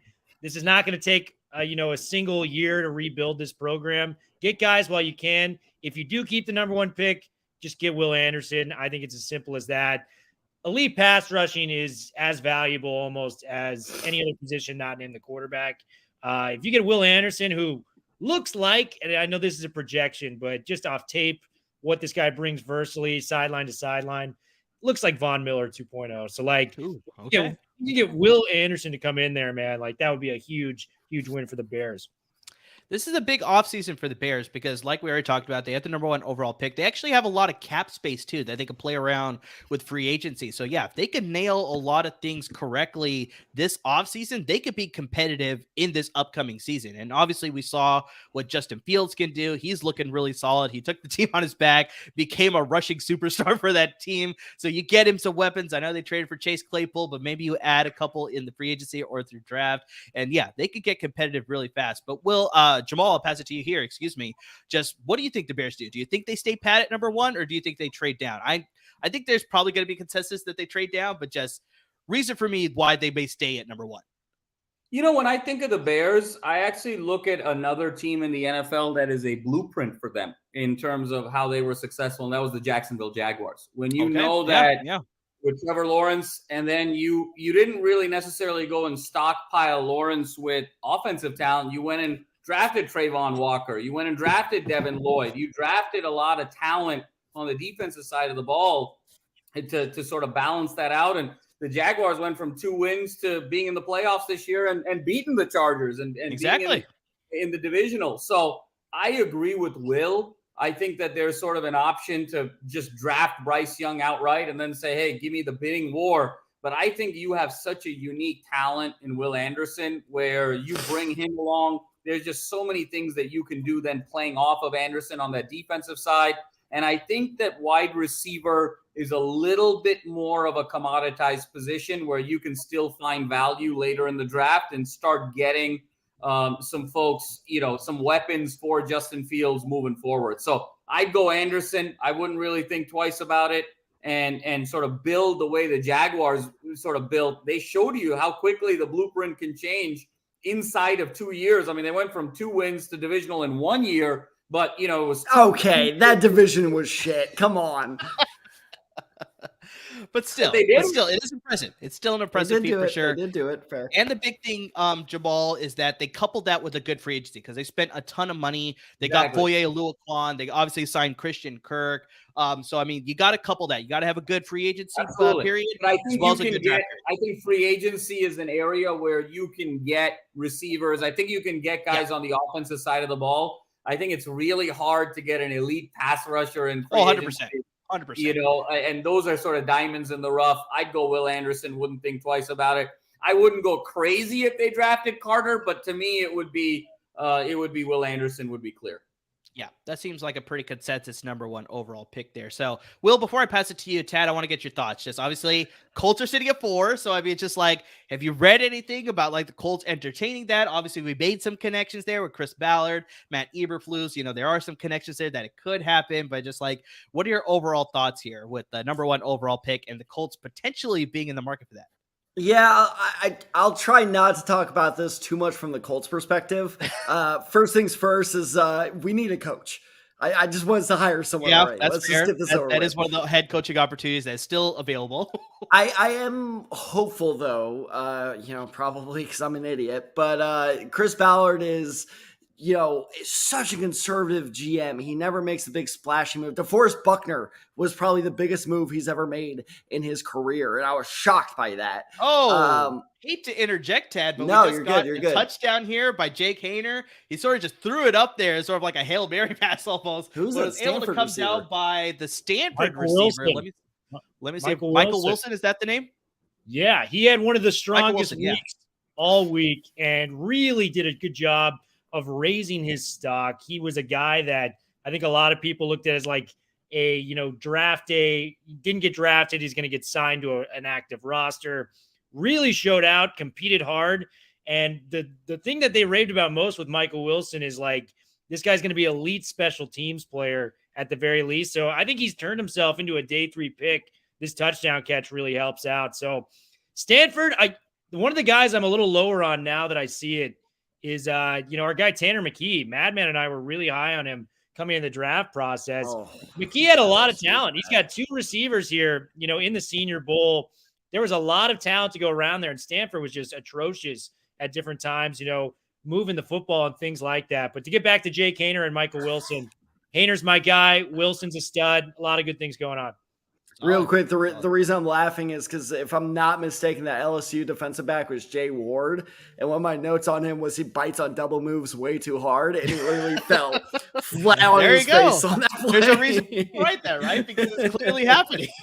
And then he fell down after Wilson made the catch, too. So that led to the touchdown there. But wow, we got some high scoring here. Like we were talking about, it was a field goal game early. We also had 2 previous games where it was just field goals and very defensive heavy. But yeah, national team is putting on some points on the board here. And yeah, I mean, just hate to sound like a broken record, but Jake Haener has really improved his drop stock after this game for sure. He's making a believer out of me because, like I said, a lot of I couldn't find a lot of tape on him, so a lot of the tape I did watch on him was from practice this week, and he just didn't really impress me with practice this week. But his game performance today, yeah, I'm jumping on Will and Jamal's bandwagon. I think this guy could be the sleeper quarterback of the draft just based off this game.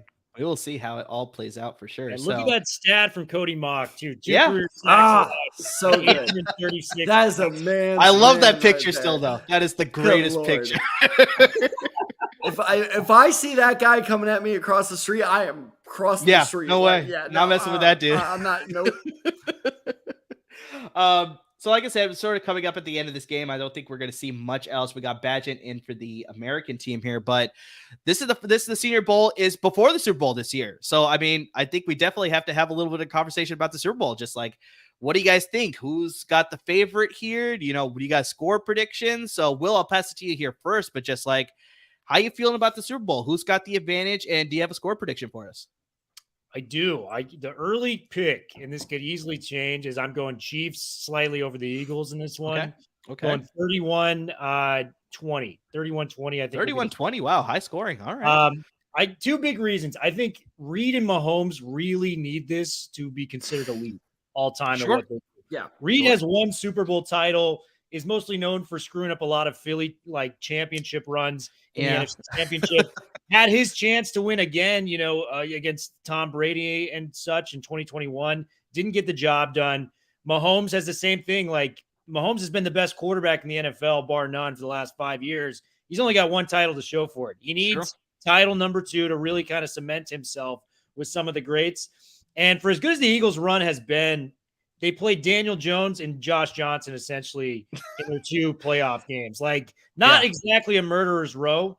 I actually think, San Francisco is keeping it really close and a non-biased take here. If Josh Johnson doesn't fumble the ball before half, and they just get an easy touchdown off that, 21-7, it's basically done with a backup. It's 14-7 going to half if you just need the ball there. Anything could have happened at that point. So I don't know. I'm feeling more pro on the Chiefs, given that I think the Bengals were more of a title-worthy team than that of the Eagles beat. Interesting. All right. So 31-20 is what you said, right? The Chiefs? Yes, sir. All right. Tad, I'll pass it to you. What are your thoughts on the Super Bowl and the score prediction? Well, I mean, first things first, I'm going to be there. So I forgot about this. Yeah. So I'm gonna be there next Sunday. I'm very much looking forward to it. My sister landed me tickets. She works for the NFL, so that was a great Christmas present. I'm going to go there with my dad, so I cannot wait for that. That's gonna be a great experience. But honestly, I really want Cincinnati in there, but whatever. I think I'm kind of going off Will here. I'm going 34-24 Chiefs. I think the Philly defense, while good, is just a little too. I don't want to say inferior. That sounds too mean. A little too. I didn't use the word. I'm trying to find a little too weak. There we go. To keep up with the Kansas City offense.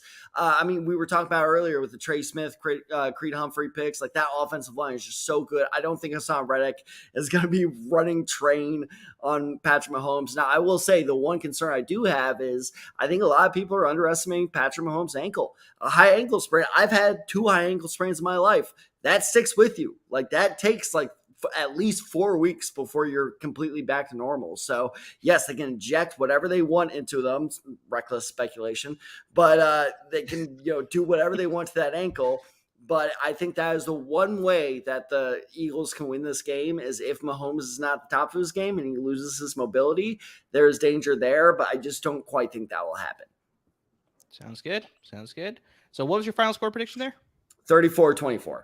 34-24. We got some high scoring predictions here. So Jamal, let's hear your thoughts.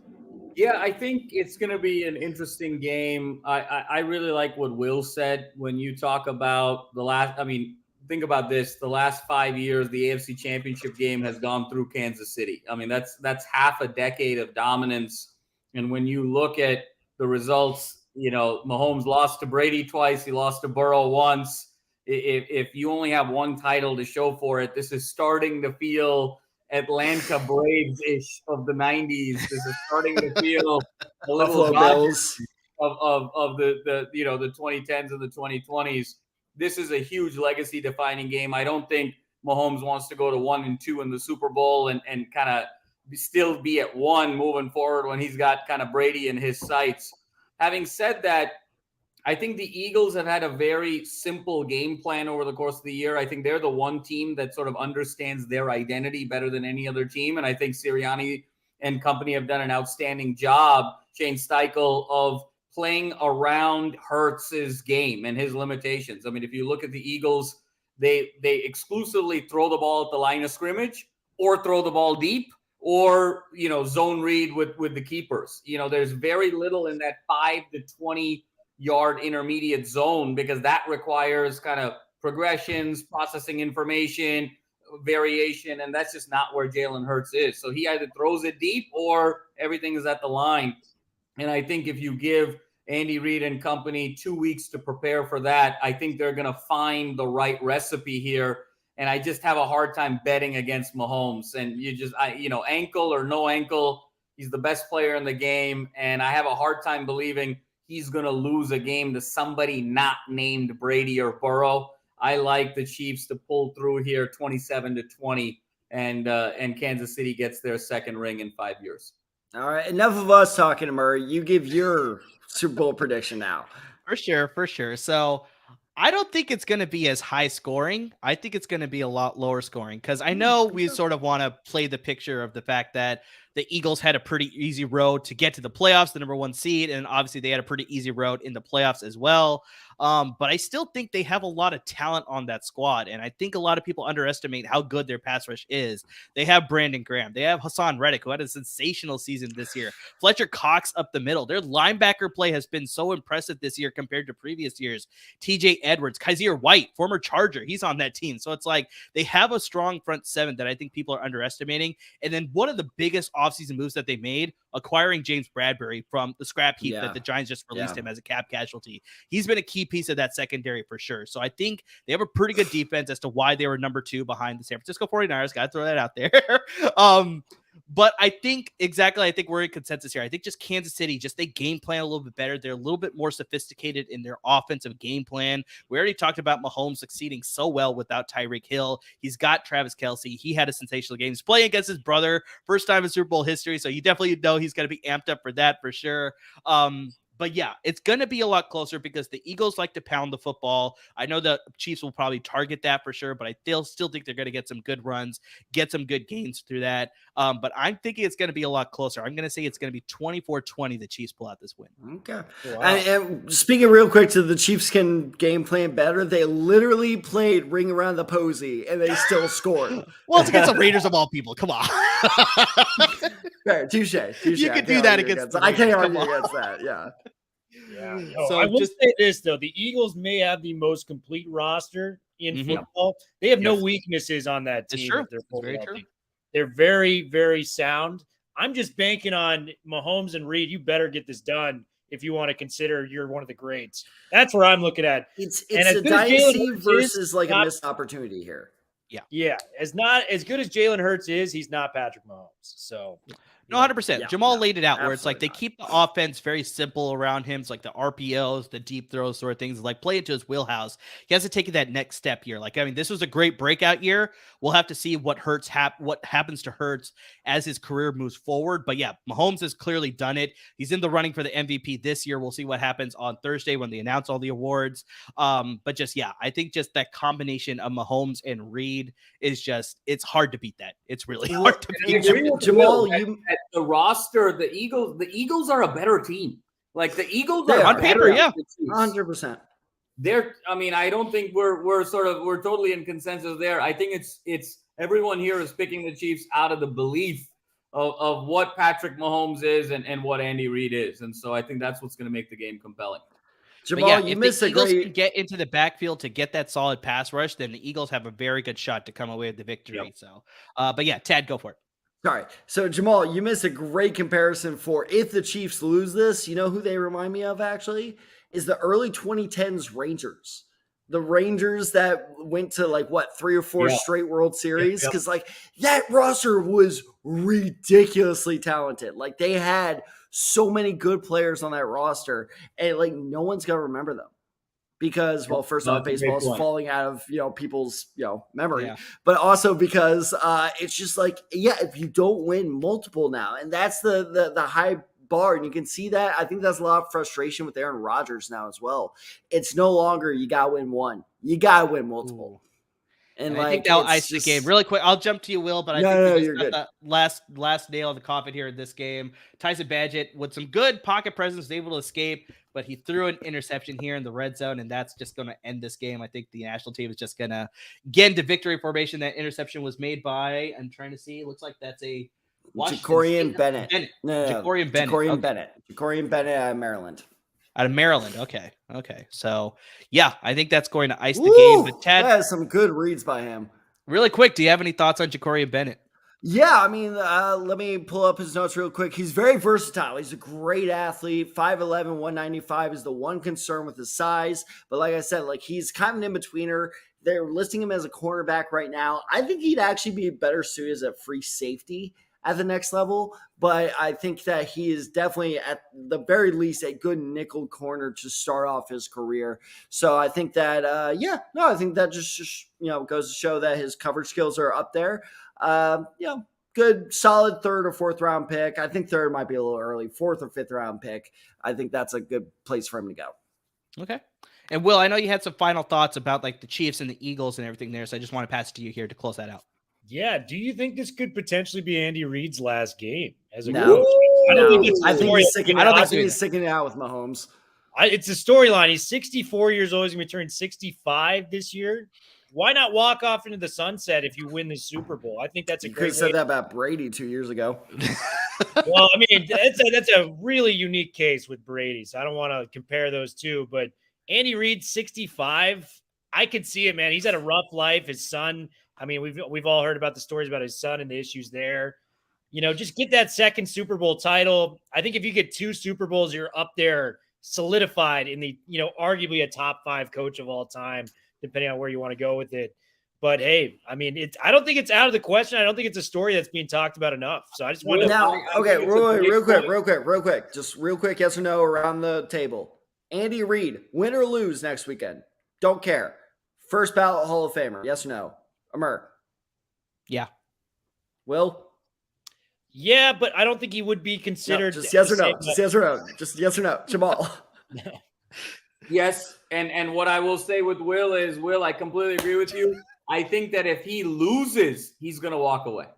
I think if he wins, interesting. Okay, he's gonna come back for some more. Yeah, I think it's the inverse in my mind. I don't think it's a story that's being talked about enough. It's very true. It's a possibility, but yeah, for me, win or lose, I think he's going to continue on for at least a couple more seasons. I'm not saying he's going to stick around for like a decade, but I still think he's got a couple more seasons in him. Yeah, I think he knows what he has in Mahomes, especially if they win. He's like, if I can like build this up. I mean, guys, if they like somehow pull off the impossible, win like the next 2 or 3 Super Bowls, all of a sudden it's who's better, Andy Reid or Bill Belichick? And like that conversation will be a thing. And I think that is a very hard thing to kind of walk away from. Well, I think the big thing is that Will brought this up earlier, where it's like when he was in Philadelphia, he had Donovan McNabb, and unfortunately, he just failed to sort of execute on capitalizing on McNabb's talent. And so now he's got a guy in Mahomes, and he's able to capitalize it. He's won a Super Bowl already. He went to another one right the next year, and then now he's going to be playing in another one this year. So it's like 3 Super Bowls in 5 or 6 years or whatever. That's impressive. So we'll see what happens of whether he can win it, but just like, yeah. I think exactly like we sort of laid out, it's just like capitalizing on what you have with Mahomes and the talent that he has and the roster that he has. It's just the offensive prowess that he's sort of displaying here. It's like, you got to keep that going. So we'll see how it all plays out. There we go. Also, guys, I need to speak to this real quick. We are at 308 right now. Last year's ended at 312, so we are nothing if not consistent. Exactly. We can start this wrap up here for sure. But yeah, it was a sensational Senior Bowl. We saw a lot of great players for sure. A lot of great talent. We'll see how this whole process plays out for sure. We still got the Combine's going to be coming up pretty soon. Right after that, we got all the pro days for all these guys. And of course, capping it all off, the NFL draft. So, I mean, me and Ted got you covered. Will and Jamal Jamal got you covered with all the Bruin related talk there, but I'm going to go around the horn here. So Will, I'm going to pass it to you here. What sort of stuff are you guys working on the Bruin Bible Network and just any other stuff that you got working for the LAFB Network? Yeah, we got some cool stuff going on. Madman and I are actually going to get off here soon and actually record another episode for the there you God, go. you guys are doing an episode running the marathon. Woo! I love it. I love it. Yeah. Unfortunately, we had an warriors. episode that didn't fall through this week, so we got to make sure that we get 2 out per week. So we're going to be doing that. And then after that, I think we got a special guest coming on, former UCLA player that's going to be in the draft process. So something to look forward to with that. Okay. We got a couple fires in the works when it comes to this. So who knows? We're really well connected with Charbonnet's agent, Lee Steinberg. So we're hoping we can maybe get him on the pod at some point. So we'll see what happens, man. There's a lot of good stuff going on. Awesome. Jamal, I'll pass it to you here. I mean, I know obviously you're a co-host on the Bruin Bible podcast, but other stuff that's happening with LAFB Network. Let us know what's coming up. Yeah, Amar, I mean, it's a lot of exciting things with the LA football show and us being on ESPN 1090 AM every Friday from 5 to 7. Some really exciting guests coming on, both across kind of the Rams, the Chargers fan bases, as well as USC and some ex-players. We're looking at a new co-host for the Salute to Troy show. So we're going to unveil that soon. I think it's going to be a really nice combination with Alfred Rowe, a former USC athlete, a decorated USC athlete. So we're very excited about unveiling that. And then, of course, our Tailgate Takeover show is going to be premiering during Radio Row at the Super Bowl. And we're all going to be there at the Super Bowl, a sort of a combination of us. So lots of really exciting things. I think 2023 is going to be a massive year for the LA Football Network as we continue to revolutionize sports content here in Southern California. Fantastic. And Tad, I'll pass it to you. What sort of stuff do we got working on, man? I mean, hey, like I said, I cannot, obviously we are going draft heavy with our recent announcement that we will be the, draft focused show for LAFB Network going forward, which Jamal, Ryan, Will, thank you so much for giving us this opportunity. Cause I know clearly you guys know your stuff. So you could have kept this for yourself and just been like, you know what? No, we're the draft people, but you decided, give me and Amr the opportunity. So I'm so excited for that. So yes, me, Amr, we are going to do, top 10 draft rankings. Amr, if I'm not mistaken, I think in 2 weeks, our first mock draft comes out. If not this next week. I think it's 2 weeks from now, post Super Bowl. So we have a lot of draft content coming out. We're going to try to have a lot of fun guests on as well. We are currently working on that, so I don't want to make any announcements before we commit. But it's just, we are the draft show going forward. So if you guys have any draft questions, hey, we got right below our Twitter handle, our Instagram handle, and just listen to the show as well. Because it's a lot like my students where they're like, what am I doing? Look at the board. What about this player? Listen to the episode because chances are we probably answered that question already. So be sure to listen. Be sure to subscribe. And before we get off real quick, Will, Jamal, I want you guys to shout out your socials so people can follow you where they need to follow you.